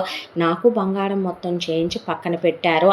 నేనే ఇంకా అక్క బీటెక్తో ఆపితే ఎంటెక్ వరకు చదువు సాగించుకుంటూ వచ్చాను. నా వరకు నాకు దేని గురించి నా పుట్టింటి తరపున ప్రాబ్లం లేదో. అమ్మా నాన్నలు వాళ్ళ రిటైర్మెంట్కి కూడా సరిపడా డబ్బులు దాచిపెట్టే ఉంచుకున్నారు. ఊళ్ళో 2 ఎకరాల పొలం కూడా కొనుంచాడు నాన్న. రేపొద్దున వాళ్ళ తదనంతరం ఆ 2 ఎకరాల పొలం మా ఇద్దరికనే. ఇక్కడ ఉండే ఇల్లు 2 పోర్షన్లో మా ఇద్దరికి చెరో పోర్షన్ అనే నాన్న ఎప్పుడో రాసేసి కూడా పెట్టాడు. బ్యాంకులో ఉన్న డబ్బులు వాళ్ళు బ్రతుకున్నంత కాలం వాళ్ళకి వడ్డీ వచ్చేలా, వాళ్ళు పోయిన తర్వాత అవి మా ఇద్దరికే చెరసగం అని కూడా చెప్పి ఇక ఇప్పుడు నాన్న రిలాక్స్ అయిపోయి ఇప్పటికి నేనేదో కాలక్షేపం కొద్దీ పిల్లలకే ట్యూషన్ చెప్పుకుంటాను తప్ప ఇక ఆ డబ్బులు నాన్న అడగట్లేదు. నేను పీజీకి వచ్చిన ఈ 2 సంవత్సరాలుగా ఆ డబ్బులు నా పేరు మీదే అకౌంట్లో వేసుకుంటున్నాను. నాన్న ఉద్యోగానికి వెళ్ళొస్తున్నారు. అమ్మ ఇదివరకు ఇట్లా టైలరింగ్ చెయ్యట్లేదు. కాకపోతే తిరిగే కాలు తిట్టే నోరు ఊరికినే ఉండవని అమ్మ ఇప్పుడు ఖాళీగా ఉండలేక అమ్మ చేతి కింద 2 మనుషుల్ని పెట్టుకుంది. మాకు కొన్ని ఖాతాలు ఉన్నాయి. ఆ ఖాతాలకి ఒక కుర్రాడిని దగ్గర పెట్టుకొని రోజు ఇడ్లీ పిండి, దోశ పిండి, చపాతీ పిండి అన్నీ చేసి ఆ అబ్బాయికి ఇచ్చేస్తే ఆ పని వాడు ప్యాక్ చేయించుకుని తీసుకెళ్ళి హోమ్ డెలివరీ చేస్తాడు. పెద్ద పెద్ద ఆర్డర్లు వస్తే అమ్మ శారీకి కానీ పెళ్ళికి కానీ ఏదైనా పుష్పవతి అయిన బంతులకి, ఓణీల బంతులకి, పెళ్ళిళ్ళకని ఇలా పెద్ద పెద్ద బల్క్ ఆర్డర్లు మాత్రమే ఒప్పుకొని ఇదివరకు ఇట్లా 5 కేజీలు 10 కేజీల ఆర్డర్లు ఒప్పుకోవటం లేదు. పని వాళ్ళు ఉన్నారు కాబట్టి చేతి కింద చేయించి పంపుద్దే. వచ్చే ప్రతి రూపాయి విలువైంది అని అంటారు మా నాన్నగారు. ఊళ్ళో పొలం ఆయన కౌలుకిచ్చే సంవత్సరానికి 5-6 సార్లు నాన్న వెళ్ళి పొలం చూసొస్తూ ఉంటారు. మా విషయంలో మా అమ్మా నాన్నలు ప్రతి విషయంలో మాకు జాగ్రత్తే నేర్పించారు. ఈ 2 ఏళ్లుగా నేను ట్యూషన్ చెప్తున్న డబ్బులు కూడా నేనేమి రూపాయి వృధా పోనివ్వలేదు. ఆ డబ్బుల్ని నేను మ్యూచువల్లో సేవ్స్ చేసుకుంటూ వచ్చాను. ఇలా మీ ఫ్యామిలీ ఒకలా ఉంటే మా ఫ్యామిలీ మరొకలా ఉందే. ఎంత చెప్పావు, మీ అమ్మా నాన్నలకి నేను నచ్చుతానా? అమ్మా నాన్నలతో నేను మాట్లాడతానులే, నువ్వు టెన్షన్ పడకు అని చెప్పి మయూరి వెళ్ళి వాళ్ళ అమ్మా నాన్నలకి ఇది విషయం అని చెప్తే, అసలు అలా ఎలా ఉన్నాయా ఆడయ్యవే, అత్తగారులాగా ఆమె ఎందుకు ఉండట్లేదే, పడేసి ఎముకలు ఇరిసేస్తే అంతంతున్న మగపిల్లలు ఎందుకు ఊరుకుంటున్నారే వాటిని, వాటమ్మల్ని పట్టుకొని కళ్ళల్లో కారం కొట్టే వాటి బాబులు మగాళ్ళ ఆడంగి వెధవల పెళ్ళాలని వియ్యంకులీళ్ళ మీద వదిలిపెట్టడం ఏంటే, జుట్టు పట్టుకొని ముందు వాటిని బెరికితే ఆ తర్వాత వీటిని గదిలో పడేసి కాళ్ళు చేతులు ఇరగ్గొడితే ఈ దెబ్బెమ్మటి కంట్రోల్లో ఉండవు. వాళ్ళు అలా చేయలేకపోవటమే కదమ్మా వాళ్ళ వీక్నెస్. వాళ్ళు మంచి అత్తమామలని ఎందుకు అనుకోవో, నీ కూతురు కూడా రేపు ఆ ఇంటికేగా వెళ్ళాలి. నా కూతుర్ని నేను అలా పెంచలేదు కదమ్మా, నా కూతురికి కష్టం తెలిసేలా పెంచాను, అత్తమామల్ని అర్థం చేసుకునేలా పెంచాను, భర్తకి కష్ట సుఖాల్లో తోడుండేలా పెంచాను. చెప్పవే, రేపు నువ్వు వాళ్ళలా చేస్తావా? చేస్తే మేము ఊరుకుంటామా? అమ్మా అది కాదమ్మా, మీ అమ్మ అన్న దాంట్లో తప్పే ఉందమ్మా. భార్యాభర్తలు ఇద్దరూ కలిసి కష్టపడకపోతే నడిచే రోజులు ఇవే. అలా మగపిల్లల్ని చేతగాని వాళ్ళని చేసే ఆడపిల్లలు కూర్చోబెట్టొచ్చా? అంత మంచితనం మీ అత్త మామలకి పనికిరాదేమో అని. సరే నీ ఇష్టం, చేసుకుంటానంటున్నావుగా, అబ్బాయి మంచోడైతే మాకింకేమైందే అన్న తర్వాత మరి అబ్బాయి ఉద్యోగం సంగతి, తను క్యాంపస్ ప్లేస్మెంట్కి అప్లై చేసుకున్నాడు నాన్న. తన మీద కోపంతో నేనే అప్లై చేయలేదు. తన ఆఫీస్లోనే ప్లేస్మెంట్లు ఉన్నాయి, నేను అక్కడే అప్లై చేసుకుంటాను. తను చాలా బాగా చదువుతాడు కదా, మంచి ప్యాకేజ్తోనే తనకి జాబ్ కూడా వచ్చింది నాన్న అన్నాక, సరే మరి అలాగైతే రమ్మన్నాక శంకర్రావు పార్వతికి విషయం చెప్పాడు ఉపేంద్ర. బెటాలియన్ మొత్తం రెడీ అయి వచ్చేసరికి మాళవిక సుదర్శన్ రావుకి శంకర్రావు పార్వతి వైపు చూసే అసలు ఏం మాట్లాడాలో అర్థం కాలేదు. శంకర్రావు గారు, మాకు కానీ కట్న కానుకలు వద్దండి, అమ్మాయి అబ్బాయి ఇష్టపడ్డారంటే అమ్మాయిని మా ఇంటి కోడలుగా పంపించండి, అదే మాకు పెద్ద పుణ్యకార్యం మీరు చేసేదే. అమ్మాయి చందనపు బొమ్మలాగా ఉండే, మాకు ఇంకేం కావాలి? వాళ్ళిద్దరూ ఒకరినొకళ్ళు ఇష్టపడి అన్యోన్యంగా ఉంటే అమ్మాయికి నేనే నెక్లెస్, తాళిగొలుసు, నల్లబూసలో గాజులు, ప్రధాన ఉంగరం, ఎంగేజ్మెంట్ ఉంగరం పెడతాను, అమ్మాయికి మేమే బట్టలు తీసుకుంటాము, మీరు పిల్లనంపండి చాలని, ఏ కష్టం కలగకుండా చూసుకుంటామని చెప్పిన వాళ్ళని చూసి వీళ్ళకి అసలు ఏం చెప్పాలో అర్థం కాల. అరుణ్, ఆనంద్, ఇంద్ర, ఈశ్వర్ వైపు చూస్తే నలుగురు కూడా మయూరిని, అమ్మ మా తమ్ముడు చాలా మంచోడని, నిన్ను బాగా చూసుకుంటాడని మాట్లాడుతున్న ఆ అబ్బాయిలు ఇచ్చే విలువ గౌరవాలు చూసే అత్తయ్య గారు, మామయ్య గారు అంటూ మాట్లాడుతున్న వాళ్ళ మాట అంత చక్కగా ఉన్న ఆ పిల్లల్ని చూసే అసలు ఉపేంద్రను చూసి వాళ్ళేమనలేక సరే బాగా చూసుకోండి అనేసి వదిలేశారు వీళ్ళు. కానీ సరళ వైపు, వనిత వైపు, వందన వైపు, సంయుక్త వైపు చూస్తే నరికి పోగులు పెడదాం అనిపించినా ఏం మాట్లాడలేక ఊరుకున్నారు. మాళవిక, సుదర్శన్ రావు, ఉపేంద్రకి, మయూర్కి ఎంగేజ్మెంటు పెళ్ళి అయిపోయిందే. ఆయన పెట్టాల్సింది పెట్టేశాడు సుదర్శన్ రావు. తర్వాత ఫస్ట్ నైట్లు అయిపోయి ఉన్నంతలోనే హనీమూన్కి కూడా వెళ్ళొచ్చాక, నేను ఇంకా ఖాళీగా ఉండి ఏం చేస్తాను లేరా, మీ ఆఫీస్లోనే జాబ్ చూడు, కలిసి వెళ్ళి కలిసి వద్దాం అన్నాక ఉపేంద్ర జాబ్ చూశాడు. మయూరి ఉద్యోగానికి వెళ్ళటం మొదలుపెట్టింది. ఒకసారి ఒక వీకెండ్ వచ్చింది. వీక్ ఆఫే కాబట్టి ఇంట్లోనే ఉన్నారు భార్యాభర్తలు. ఉండేసరికి పొద్దున్నే అసలు ఇంట్లో తంతేంటని ఆ అమ్మాయి గమనించటం మొదలుపెట్టింది.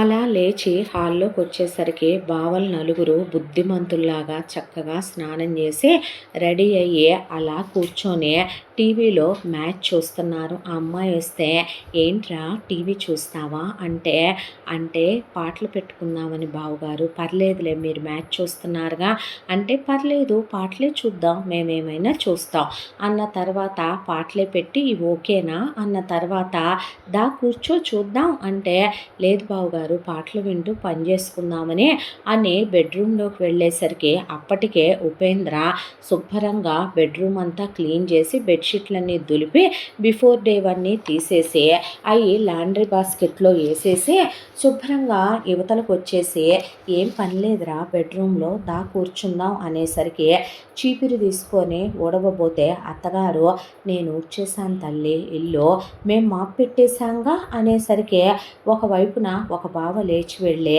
అత్తగారు ఒకవైపున ఆవిడ వంట పని చేసుకుంటుంటే హెల్ప్ చేస్తూ ఇంకో బావ వాషింగ్ మిషన్లో బట్టలు వేస్తే ఆ బట్టలు ఆవిడ ఆరేయలేదని ఒకళ్ళు ఆరేసి పెడుతూ ఆడాళ్ళై మగాళ్ళై ఇన్నర్స్ అని కూడా చూసుకోకుండా పనులు చేసుకుంటూ వెళ్ళిపోతున్నారు.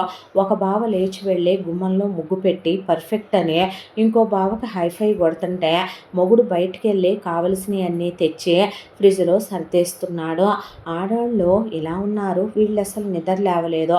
మావగారు చూస్తే స్నానం చేసి రాగానే అత్తగారు ఆయన వరకు టిఫిన్ వేసి పెట్టేసి కాఫీ పెట్టివ్వగానే ఆయన నేను వెళతాను గుడ్ మార్నింగ్ తల్లి అంటే గుడ్ మార్నింగ్ మావగారు అన్నాక ఆయన వెళ్ళిపోయాడు.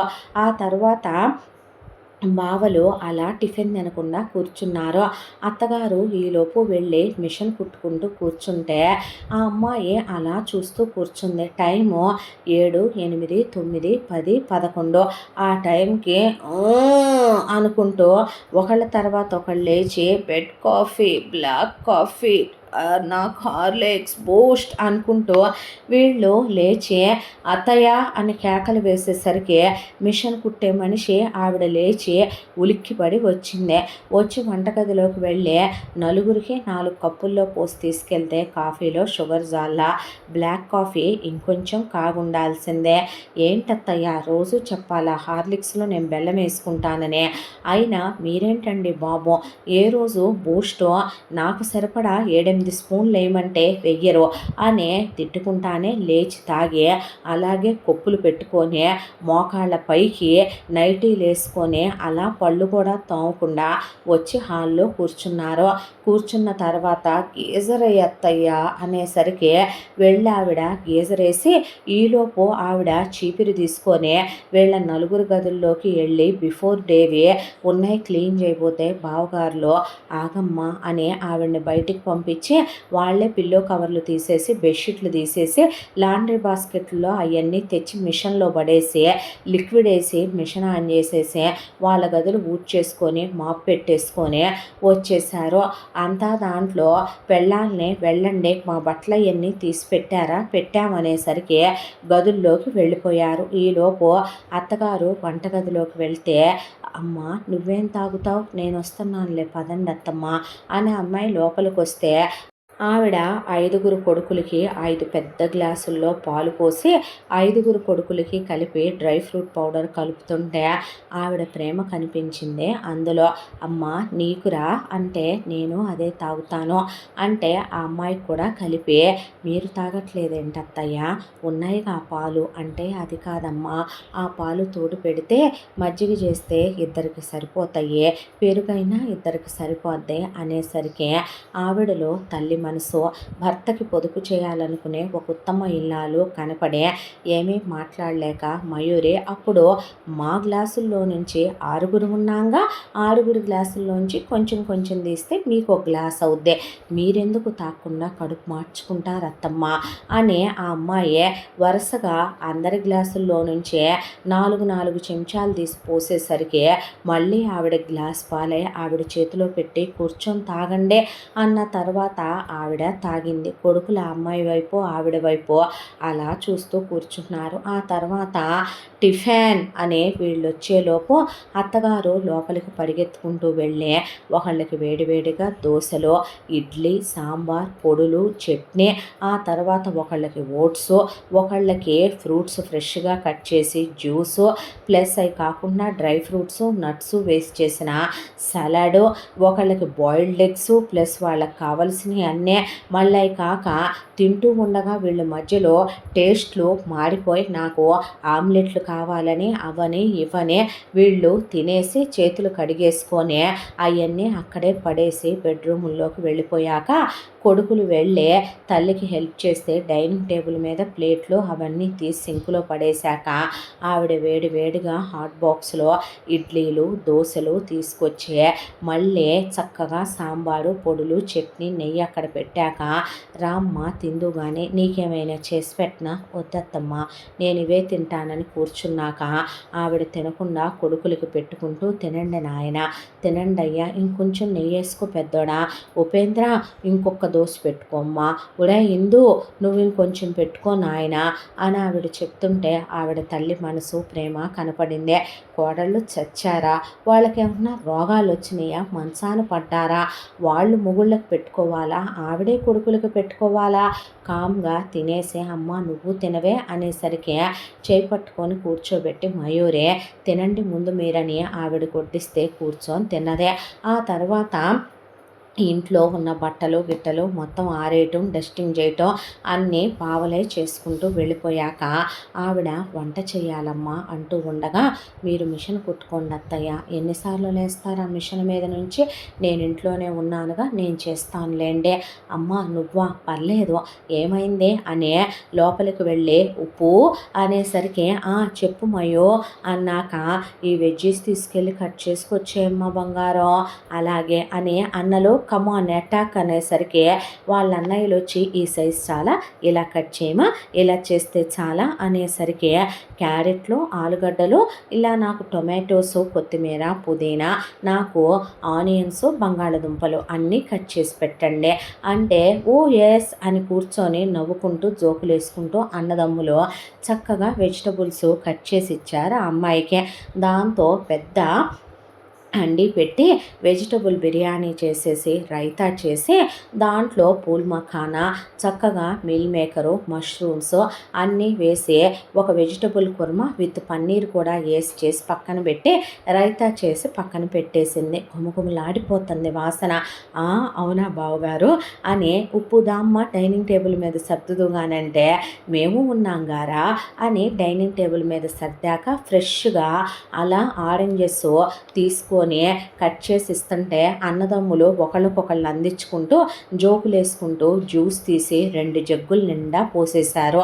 ఈలోపు మామగారి కోసం అమ్మ బాక్స్ అనే డబ్బా వాళ్ళ రాగానే ఆ అమ్మాయే పెద్ద బాక్స్ తీసుకొని వేడివేడిగా ఆయనకి బిర్యానీ కర్రీ రైతా పెట్టి జ్యూస్ ఒక బాటిల్ నిండా పోసి చియా సీడ్స్ కూడా వేసి ఒక బాక్స్లో ఆయన కోసం డ్రై ఫ్రూట్స్ నట్స్ వేసి ఇవి కూడా తినమని మా మామగారిని అని చెప్పి ఆయన కోసం 2 చక్కెరకేళి పళ్ళు ఒక యాపిల్ కూడా పెట్టి తినమను అని చెప్పి బొట్టిచ్చేసిందే. ఇచ్చిన తర్వాత వెళ్ళిపోయాడు అతను. ఆ తర్వాత అత్తయ్య రండి భోంచేద్దాం అనేసరికి కోడళ్ళు లేచి వచ్చి వెజిటబుల్ పలావ్లో నా క్యారెట్ నచ్చదని నీకు తెలీదా అయినా ఎవరిని అడిగి నువ్వు రైతాలో ఉప్పేసావు నాకేమో అసలు ఉప్పే చాలలేదు ఏంటి దిక్కుమాలిన కర్రీ ఎలా చచ్చిందే అంటూ ఉండగా ఉపేంద్ర బావలు మాట్లాడబోతే ఈలోపు అత్తగారు నాకే ఒంట్లో బాగు చేశాను అనేసాక అది కాదత్తయ్య నేను నువ్వు ఆగమ్మా అన్నాక తింటున్నంతసేపు వంకలు పెట్టి కుక్కలు కూడా తినవని సగం దబరా ఖాళీ చేసి వెళ్ళాక అబ్బాయిలందరూ కూర్చొని వాళ్ళ అమ్మాయి కూడా తింటూ చాలా కమ్మగా ఉందని తిన్నారు. వాళ్ళు తిన్న తర్వాత ఎందుకత్తయ్యా నేను చేశానని చెప్పలేదు నువ్వెందుకమ్మా వాళ్ళతో మాటలు అనిపించుకోవటం నా రాత నా కర్మ కాలిపోయి ప్రశాంతంగా ఉన్న మా ఇంట్లో నేను మా ఆయన కలిసి సునామీలు సుడిగుండాలు తెచ్చుకోవాలని రాసుండి మేం తెచ్చుకొని పడుతున్నాం ఈ బాధలన్నీ కూడా నువ్వెందుకు మాటలు పడతావు తల్లి అంద ఆవిడ. ఆ తర్వాత మామగారు సాయంత్రం వచ్చేసరికి అత్తగారు స్నాక్స్ వేసిందే. ఆ స్నాక్స్ ఏమైనా ఒకటే తింటారా? అది 4, 5 రకాలు వండాలి. వండిన వాటికి వంకలు. మళ్ళీ ఆ తర్వాత మామగారికి అత్తగారు పక్కకి తీయటానికి వీల్లేదు. లోపల దాచుకున్నావా మొగుడు మీద మోజా, ఇంకా మొగుడు మీద అత్తకి యావ బాలేదు, రంది బాలేదు, ఇలాంటి మాటలు మాట్లాడుకుంటుంటే ఆ అమ్మాయికి చిరాకొచ్చి వండిన వాటిల్లో ముందు మామగారికి తీసి ప్లేట్లో పెట్టిస్తే ఆయన అమ్మాయి వైపు అలా చూస్తే తినండి మామయ్య అని ఆయన భుజం మీద చెయ్యేస్తే ఆయన తిని స్నానం చేసిన తర్వాత తలనొప్పిగా ఉందంటే ఆ అమ్మాయి ట్యాబ్లెట్ ఇచ్చి ఆయనకి బామ్ రాసి కాఫీ ఇచ్చిందే. ఈరోజు మీరు వద్దులే మామయ్య, మేము చెప్తాం ట్యూషన్ అంటే, వద్దమ్మా నాకు మనశ్శాంతిగా ఉండదు ఇంట్లో కూర్చుంటే అని ఆయన వెళ్ళేసరికి భర్త బావలు నలుగురు కూడా వెళ్ళారు చెప్పాలని. ఆ అమ్మాయి కూడా అత్తగారికి మిషన్ కుట్టుకుంటుంటే ఆ అమ్మాయికి వచ్చు కాబట్టి సాయం చేసి పెడుతోంది. అత్తయ్య దగ్గర నిలబడే ఈలోపు వచ్చి మాకు చిరాగ్గా ఉంది బెడ్రూముల్లోకి రమ్మనమని పిల్లల్ని దింపటానికి వచ్చిన వాళ్ళ తల్లులు, తండ్రులు, తాతలు, బామ్మలు, అంకుల్స్, ఆంటీలు, పిన్నులు, పెద్దమ్మలు వస్తానే ఉన్నారు. వాళ్ళంతా అలా చూస్తుంటే ఆయన కొడుకుల వైపు చూస్తే తలదించుకొని బెడ్రూముల్లోకి వెళ్ళిపోయారు కొడుకులు. ఉపేంద్ర అలా చూస్తూ నుంచుంటే మయూరి, నువ్వు సాయం చేయి మామగారికి అనేసి, అత్తయ్య వంట నేను చేస్తాను, మీరు కాస్త విశ్రాంతి తీసుకోండి. లేదమ్మా చేతి పని చేయాల్సినవి ఉన్నాయి అన్నాక బావగారులు పడగ్గది వ్యవహారాలు పూర్తి చేసుకొని స్నానాలు చేసేసి ఆ విడిచిన బట్టలు ఎత్తుకొచ్చి మిషన్లో పడేసి అలా మౌనంగా టీవీ దగ్గర కూర్చున్నారు. కళ్ళు ఎర్రగా అయిపోయినాయి, మొహాలు కందిపోయినాయి. లోపల నుంచే అంటున్న మాటలన్నీ అలా ఉండండి, ఇలా ఉండండి, అలా మీరు కలవండని, ఇలా కలవండని, మీరేం మగాళ్ళని అవన్నీ బయటికి వినపడుతూనే ఉన్నాయి. ఆ అమ్మాయికి చాలా ఎబ్బెట్టుగా అనిపించింది. ఆ అమ్మాయి ముఖంలోకి చూడలేక వాళ్ళు అలా కూర్చున్నారని ఉపేంద్రని పిలిచి, ఇదిగో కాస్త పిండి కలపరా, రొట్టెలు చేస్తాను అన్న తర్వాత ఉపేంద్ర కలుపుతుంటే అన్నలు ఇటు తీసుకురమ్మనమని ఒకళ్ళు పిండి కలిపి ఇక ఇద్దరు కూర్చొని రొట్టెలు చేస్తూ ఉండగా ఆ అమ్మాయిని లెమ్మనమని ఉపేంద్ర కాలుస్తూ ఉండగా ఆ అమ్మాయి అలా కుర్మా కర్రీ చేసేసి దాంతోపాటు అలా లస్సీ చేసి కాస్త సాల్ట్ వేసిన మజ్జిగ చేసి దాంతోపాటు అంతా ఫ్రూట్ సలాడ్ కలిపి అక్కడ పెట్టింది. పెట్టిన తర్వాత వచ్చి వాటికి 1,00,000 వంకలు పెట్టి, ఏంటో డైట్లు మారిపోయినాయి, మెనూలు మారిపోయినాయి, 16 రకాలు తినే వాళ్ళకి ఒక రకం పడేస్తున్నావు కుక్కలు కొండినట్టు, అంత ఆరోగ్యం బాగోపోవటానికి అంత ఒళ్ళు బలిసింది కావాలి నీకు, అంత బద్ధకం వచ్చింది కావాలి నీకని పెద్దదని అత్తగారని చూసుకోకుండా నానా మాటలు అనే మొగుళ్ళని ఇహవదండి గదుల్లోకి అని గదుల్లోకి తీసుకొని వెళ్ళిపోయారు. ఆ తర్వాత ఉపేంద్ర మయూరి అలా హాల్లో కూర్చుంటే మామగారు మెడలు తిరగట్లేదు ఆయనకి. అత్తగారు వేడి నీళ్లు కాసుకొని తీసుకెళ్ళి ఆయనకి కాపడం పెడితే ఆవిడ అలా కూర్చుంటే మిషన్ కుట్టి కుట్టి కాళ్ళు నొప్పులు వచ్చినాయని ఆయన పెయిన్ రిలీఫ్ ఆయింట్మెంట్ రాసి ఆవిడని పడుకోబెట్టి ఆలోచిస్తూ అలా పడుకున్నాడు ఆయన. ట్యాబ్లెట్లు మింగే వీళ్ళ ప్రేమని చూసి ఏమనుకోవాలి, ఆ కొడుకుల్ని చూసి ఏమనాలి, మయూరికి ఏమీ అర్థం కాలేదు. కళ్ళల్లో నీళ్లు తిరిగిపోయినాయి. ఆ తర్వాత ఉపేందర్తో గదిలోకి వెళ్ళిందే. ఇదేరా ఈ ఇంటి పరిస్థితి, ఇవాళ పార్ట్ 1 చూసావుగా, రేపు వీళ్ళ అమ్మలు వస్తారు, పార్ట్ 2 చూద్దు కానీ అన్నాడు. నెక్స్ట్ డే వీళ్ళ అమ్మలు వచ్చారు. వచ్చి రావటంతో వీళ్ళ నాన్నల్ని హాల్లో పడేసి ఈ గదుల్లో దూరారు. దూరటం చెప్పి చెప్పి చెప్పి వాళ్ళు వెళ్ళిన తర్వాత ముందు వాళ్ళుండి అత్తన్న నాన్న మాటలు అన్నారు, మావనన్నారు, అల్లుళ్ళనన్నారు అనేసి వాళ్ళు వెళ్ళిపోయారు. ఆ తర్వాత తోడుకోడళ్ళు 5గురు కలిసి అత్త మీద, మావ మీద, మొగుళ్ళ మీద పడి పిచ్చి కుక్కలల్లే అరవటం అయిపోయాక 5గురు కలిసి ఇక ఒకవైపున మయూరి జోలికి వస్తే కుదరదు కాబట్టి నలుగురు ఒకళ్ళనొకళ్ళు తిట్టుకోవటం అయిపోయింది, కొట్టుకోవటం అయిపోయింది, దెప్పుకోవటం అయిపోయింది, బూతులు అనుకోవటం అయిపోయింది. ఆ తర్వాత గదుల్లోకి వెళ్ళిపోయారు. అసహ్యం వేసింది ఆ అమ్మాయికి. చుట్టుపక్కల వాళ్ళందరూ ఎంత ఎంబారసింగ్గా వింటున్నారో అని తల తీసేసినట్టు అనిపించింది. ఎంత దాంట్లో ఆ అమ్మాయి అబ్బాయి ఉద్యోగానికి వెళ్ళి నెల జీతం తీసుకొచ్చి ఇచ్చి, మావయ్య గారు మీరు ఇంకా ట్యూషన్లు చెప్పకండి, విశ్రాంతి తీసుకోండి, అత్తయ్య గారు మీరు మిషన్ కుట్టద్దు అంటే ఏంటమ్మా, మీ ఇద్దరి సంపాదన మీద ఈ కుటుంబాన్ని వదిలేయమంటావా? వాళ్ళ అమ్మలు ఏం చెప్పెళ్ళారో నీకు అర్థమైందా మయూరే? మేము బ్రతుకున్నంతకాలం మా మీద పడి తినాలంట, మా కొడుకులు మేము పోషించలేం చదివించలేవని పిల్లల్ని కంటలేదు. పిల్లల్ని కంటారంటమ్మా, నెక్స్ట్ పిల్లల మీద పడి తింటారంట, మొగుళ్ళని ఉద్యోగాలకు వెళ్ళనివ్వరంట, మాకు సాయం చేయనివ్వరంట, మా కొడుకులు పడకటింటి కాపురాలు చేయాలంట. మా కర్మ మా రాతమ్మ, మేము చేసుకున్న పాపం. వాళ్ళ మొగుళ్ళ జీతాలు ఇస్తున్నారా? నీ మొగుడు మాత్రం ఎందుకు ఇవ్వాలి? అదేంటత్తయ్య, ఆయన నా మొగుడు కాకముందే మీ కొడుకు కదో, బాధ్యతల్ని పంచుకోవాల్సినటువంటి బాధ్యత ఆయనకి లేదంటారా? వద్దమ్మా, అన్నాక మీరేం మాట్లాడొద్దు అనేసరికి మీ ఇద్దరి మీద పడి బ్రతికేయలేం. వాడు కొడుకు, వాడి తీసుకుంటాం, నీదొద్దమ్మా.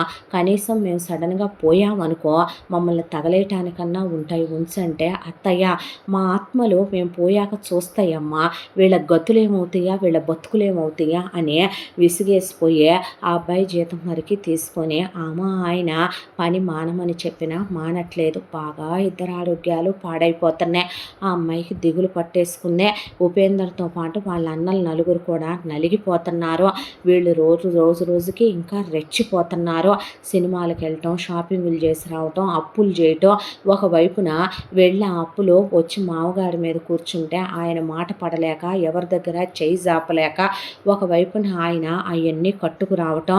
ఆ అమ్మాయికి తల పగిలిపోతుంది. ఒకరోజు దేవుడి దగ్గర కూర్చుని, దేవుడా నువ్వే దిక్కు, దేవుడా నువ్వే దిక్కు, ఈ ఇంటిని మార్చాలి, నా అత్తమామల కళ్ళల్లో నేను ఆనందాన్ని చూడాలి, నా భర్తతో సహా మా బావలు నలుగురు ప్రయోజకులు అవ్వాలి, వాళ్ళు సంతోషంగా ఉండాలి, నా భర్త నలిగిపోతున్నాడో, ఆయనకి ఏ ప్రశాంతత లేదో, అత్తింటికి వచ్చిన కోడల్ని నేను నా అత్తిల్లు ఇలా ఉంటే చూడలేకపోతున్నానయ్యా అని అనుకున్న తర్వాత ఒక వారం రోజులకే సడన్గా ఒక వార్త.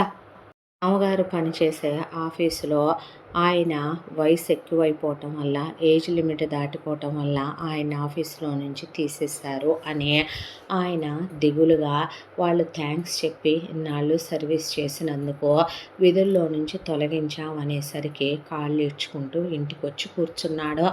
ఏం చేయాలో అర్థం కాక ఆయన అలా ఉంటే, బాధపడకండి మావయ్య, మీరేమైనా తప్పు చేసి వాళ్ళ ఉద్యోగంలోంచి తీసేశారా? ప్రతి మనిషికి కూడా విశ్రాంతి తీసుకునే సమయం ఒకటి ఉంటుంది కదా అని ఆ అమ్మాయి అంటే, ఈ కట్టె విశ్రాంతి తీసుకుంటే ఈ ఇల్లు, ఇంట్లో మనుషులు ఏమైపోతారమ్మా అని ఆయన ఆలోచించుకుంటూ ఉండగా, చూసి చూడనట్టు, విని విననట్టు, కోడళ్ళు అక్కడి నుంచి మనకెందుకు, ముసలోడు పోషించుకుంటాడో, ఎలా పోషించుకుంటాడో అని అమ్మలకి ఫోన్ చేసి ఈ న్యూస్ మోసుకోవటానికని పోయారు. ఈలోపు ఆయన ఇంకా ట్యూషన్ పిల్లల్ని పెంచితే పోద్దేమోనమ్మా చిన్నోడా, రేపు కొన్ని పాంప్లెట్లు ఇద్దాం నాన్న, వేయించి యాడ్ కూడా ఇప్పిద్దామయ్యా అంటే, మీ ఇష్టం నాన్న అన్నాడు ఉపేంద్ర.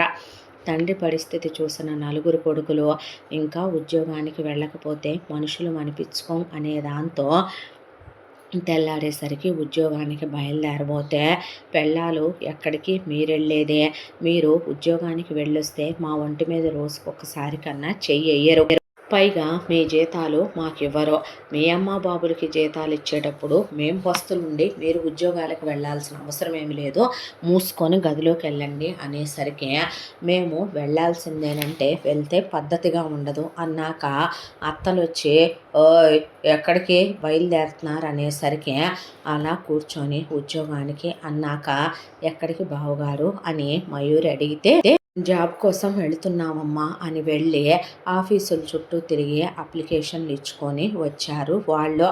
ఆ తర్వాత మామగారు ట్యూషన్ పిల్లల్ని పెంచుకుందామని ఆయన అనుకుంటే, ఉన్న ట్యూషన్ పిల్లల్ని పేరెంట్స్, మేమే మా పిల్లలకి ట్యూషన్ చెప్పుకుంటామని, నేను జాబ్ మానేశానని, ఇంట్లోనే ఉంటున్నానని, మా వారికి ట్రాన్స్ఫర్ వచ్చిందని, మేము మా అత్తయ్య గారింటి దగ్గరికి షిఫ్ట్ అవుతున్నామని, ఒకవైపున స్కూల్లోనే పిల్లలకి ట్యూషన్ కూడా పెడుతున్నారు, స్టడీ అవర్ క్లాసెస్ ఉన్నాయని ఇలా చెప్పి వారం రోజుల్లోనే ట్యూషన్ పిల్లలు మొత్తం ఖాళీ అయిపోయే. ట్యూషను వెలవెలపోవటం మొదలైందే. ఆయనకి దిగులుతో నిద్ర పట్టడం మానేసిందే. ఒకవైపున ఇదే అంటే మూలిగే నక్క మీద తాటికాయ పడ్డట్టు అత్తగారి దగ్గర టైలరింగ్ చేయించుకునే వాళ్ళంతా ఆ ఏరియాలో ఆ సర్కిల్లో ఉన్న ఆడవాళ్ళు బాగా డబ్బున్న వాళ్ళు బ్లౌజ్కి 1000, 1500, 2000, 3000 కూడా ఇచ్చి కుట్టించుకుంటారు. అలాంటిది బట్టలు ఇవ్వటం మానేశారు.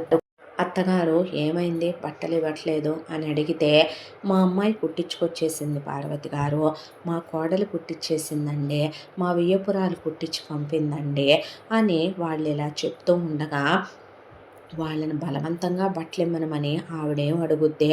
దాంతో ఆవిడ మిషన్ కాస్త మూలన పడిందే. ఒకవైపున ఉపేంద్రకి దిగులు పట్టేసుకుందే. అమ్మా నాన్నలు ఇలా వాళ్ళు కుట్టే మిషను చెప్పే ట్యూషను మూలన పడిపోయింది. అన్నయ్యలు అప్లికేషన్లు ఇచ్చిన ఒక్క దగ్గర నుంచే జాబ్ అని ఫోన్ రాలేదు. రేపు భారం అంతా తన మీద భార్య మీదే పడిపోద్ది. ఏ ఆడపిల్ల అయినా మోయగలిగినంత భారం మోసుద్దే. అలాంటిది ఇంట్లో ఉన్న ఆడవాళ్ళందరినీ తను భార్య భుజాల మీదకి ఎత్తుకొని మోయటం అంటే తనకేదైనా హెల్త్ ఇష్యూ వచ్చి మనసు పాడయ్యే తన భార్య తనను వదిలేసి వెళ్ళిపోతే తన కుటుంబం వల్ల తన జీవితం ముక్కలైపోతే తీసుకోగలనా అనే దాంతో ఒకవైపున ఉపేంద్ర నలిగిపోతున్నాడు. ఎంత దానిలో వీళ్ళమ్మలు రావటం వల్ల చెప్పుడు మాటలు చెప్పడం వల్ల పైగా అత్తామామల్నే తిని తేరగా కూర్చుంటున్నారని నానా మాటలు అని వెళ్ళి వాళ్ళు ఇష్టం వచ్చినట్టు మాట్లాడి వెళ్తే వీళ్ళు ఇష్టం వచ్చినట్టు వీళ్ళు మొగుళ్ళని అత్తామామల్ని కలిపి ఏకేస్తున్నారు.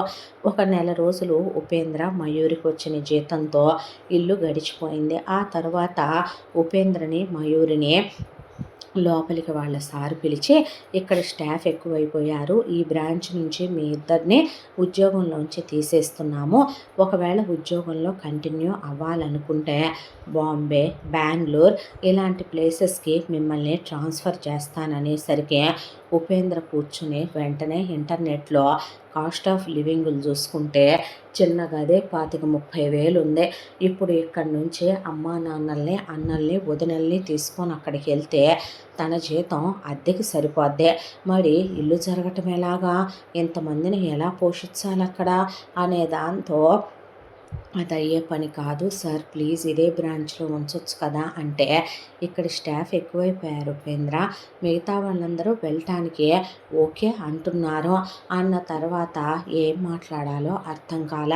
దాంతో జాబ్ మానేయక తప్పలేదు. ఒకవైపున ఇలా ఉద్యోగాలు పోయాయని చెప్తే దేవుడు ఎందుకు ఇలా చిన్న చూపు చూస్తున్నాడో నాకేం అర్థం కావటం లేదమ్మా అన్నాక నెల రోజులకి ఇంటి పరిస్థితులు పూర్తిగా అధ్వాన్న స్థితికి వచ్చేసాయి. దాంతో కోడళ్ళు అనే మాటలు పెరిగిపోయాయి.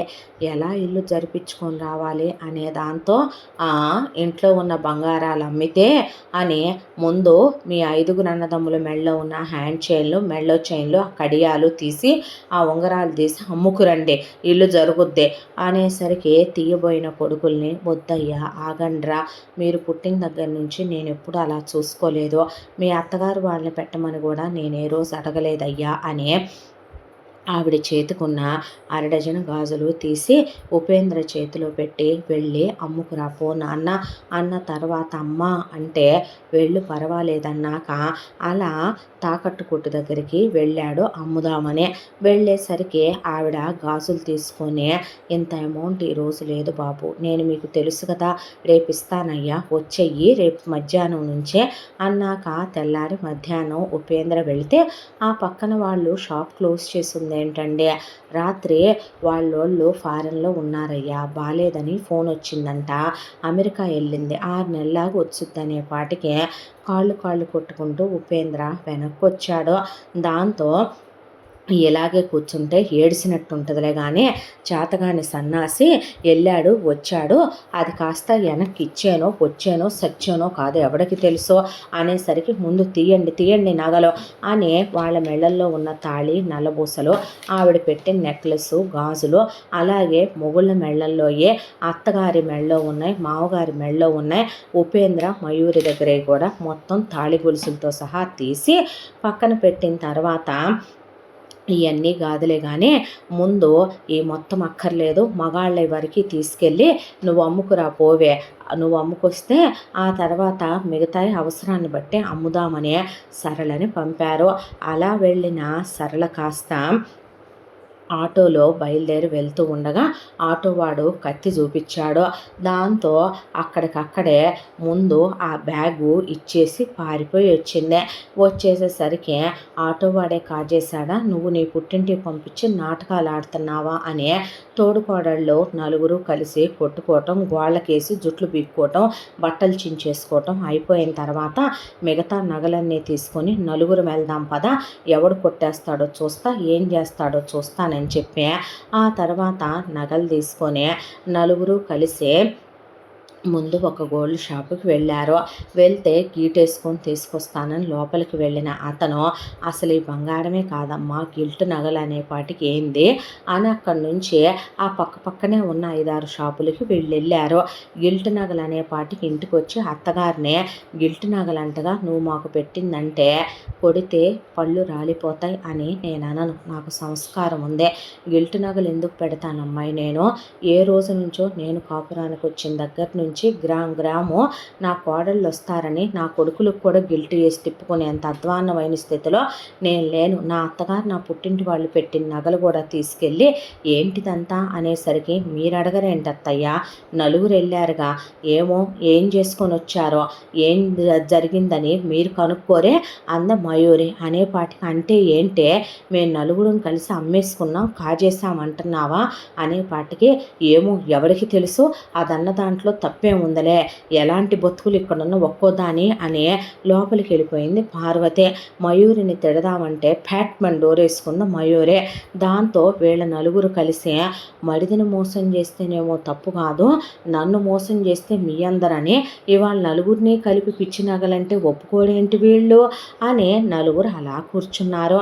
ఆ తర్వాత పోలీసుల దగ్గరికి వెళ్ళి చెబుదాం, ఆ ఆటో వాడినైనా పట్టుకోమని చెబుదాం అని చెప్పి పోలీసుల దగ్గరికి వెళ్తే వీళ్ళని చూసి ఒక పోలీస్ అతను కానిస్టేబుల్ కింద నుంచి పైకి చూసి ఏంటి మీ నగలు కొట్టేశాడా, మీ దగ్గర నగలు ఎక్కడే, ఎవడిచ్చాడు, ఎవడి దగ్గరికి వెళ్తే ఇచ్చాడు అనేపాటికి భయపడి అక్కడి నుంచి పారిపోయి వచ్చి దొంగ సచ్చినోడు తేడాగా చూశాడు, నానా మాటలు అన్నాడు అని వీళ్ళు అలా ఊరుకున్నారు. ఊరుకున్న తర్వాత ఒకవైపున బావల్ల ఉద్యోగానికి వెళ్ళనివ్వట్ల, ఇలా జరగట్ల.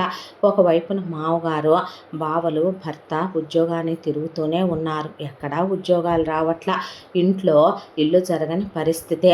ఎంత దాంట్లో వీళ్ళు కూర్చొని నానా మాటలు అంటంటే అసలైన మీ అందరు ఎందుకు దిగులు పడతారు, ఇన్నాళ్ళ నుంచి మీరు జరిపారు, ఇక నుంచి అక్కయ్యలు జరుపుతారులే ఇల్లు, మీరు జరపండి అక్కయ్య, ఇప్పుడు పెద్దక్క బియ్యం నిండుకోబోతున్నాయి, కూరగాయలు లేవు, నాన్ వెజ్ లేనిది తినరు కదా, 4 రకాల స్నాక్స్ కావాలి కదా, అలా చెప్పే బాకు ఊపిరాడట్లేదే అంటే మరి నాళ్ళు కూర్చొని తిన్నప్పుడు ఎక్కడి నుంచి తెచ్చి మేపామనుకుంటున్నారు, వెళ్ళి ముందు మీరు మగాళ్ళు మీకు ఉద్యోగాలకు వెళ్ళకూడదు కదా, పడకటింటి కాపురాలు తక్కువ కాకూడదు కదా, మరి వెళ్ళి మీరే పోషించండి ఇల్లు అనే పాటికి నలుగురు టిప్ టాప్ మని తయారవటం, 2 రోజులకి 3 రోజులకి ఎక్కడికో రెడీ అయి వెళ్ళటం, వస్తా కట్ట డబ్బులు తీసుకొచ్చి అలా మొగుళ్ళ మొహాన పడేసి ఇల్లు జరపమంటాం. ఇలా ఒక 2 నెలల కాలం గడిచిపోయింది. ఆ తర్వాత ఒక రోజున చుట్టాలు వచ్చి వీళ్ళ దగ్గర బంధువులు రమ్మనమని ఫంక్షన్కి పిలిస్తే అందరు కలిసి ఫంక్షన్కి వెళ్ళారు.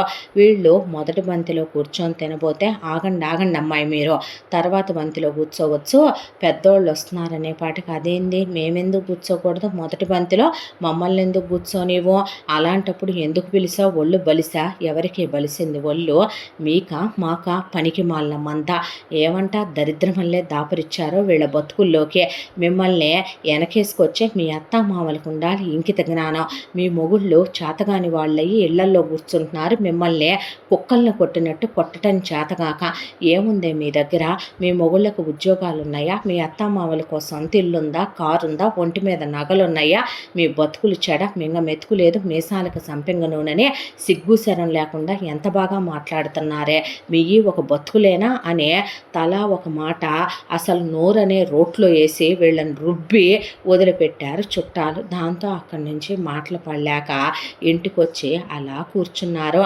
కూర్చునేసరికి ఒకవైపున వరుసగా ఒక 20 మంది ఇంటి మీదకి వచ్చి పడి, అదేంది అసలు ఇవ్వక వడ్డీ ఇవ్వక మీ నాటకాలు అనేపాటికి ఏం వడ్డీ అని అడిగింది మయూరి. ఏం వడ్డీ ఏంటమ్మా, వీళ్ళు మా దగ్గర డబ్బులు తీసుకొని 10 రూపాయలు, 20 రూపాయలు, 30 రూపాయలు వడ్డీలకి డబ్బులు తీసుకొస్తే అనేపాటికి, అంటే అక్క మీరు ఎక్కడి నుంచి తీసుకొచ్చారు ఇన్నాళ్ళుగా డబ్బులు, ఎక్కడి నుంచి తెమ్మంట, మా పుట్టింటోళ్ళు ఏమైనా ఇస్తారా ఏంటి, మేము వెళ్తామో మా పుట్టింటికి, బయటే వీళ్ళ దగ్గర వడ్డీలకు తెచ్చాం అనేపాటికి, వడ్డీ డబ్బులకి వెళ్ళేటప్పుడు బావా అంతగా రెడీ అయి వెళ్ళాల్సిన అవసరం ఏంటి, కొత్త చీరలు తీసి సెంట్లు రాసుకొని అంత తల్లో పూలు పెట్టుకొని బొడ్డు కింద చీర కట్టి అంత స్లీవ్లెస్ బ్లౌజులు వేసుకొని టిప్ టాప్గా రెడీ అయి వెళ్తారా అక్క, మరి ఊడికినే ఇచ్చేస్తారు మరి అప్పులు, అంటే ఏమిస్తే ఇచ్చారు అప్పులు అనేపాటికి మొగుళ్ళు అలా చూస్తూ నుంచుంటే, మా అప్పులు కడతారా కట్టరా, ఇప్పుడికిప్పుడు కట్టమంటే ఎలా కడతాం,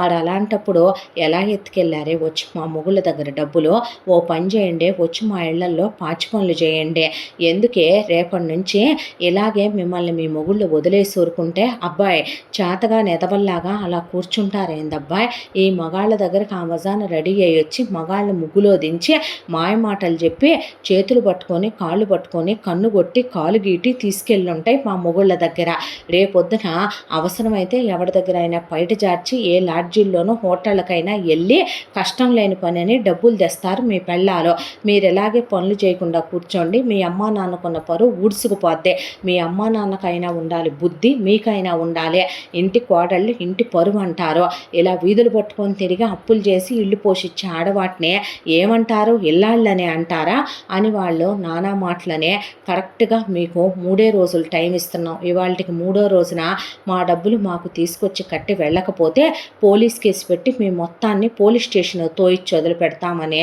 ఇష్టం వచ్చినట్టు తిట్టకుండా తిట్టే వాళ్ళు వెళ్ళిపోయారు.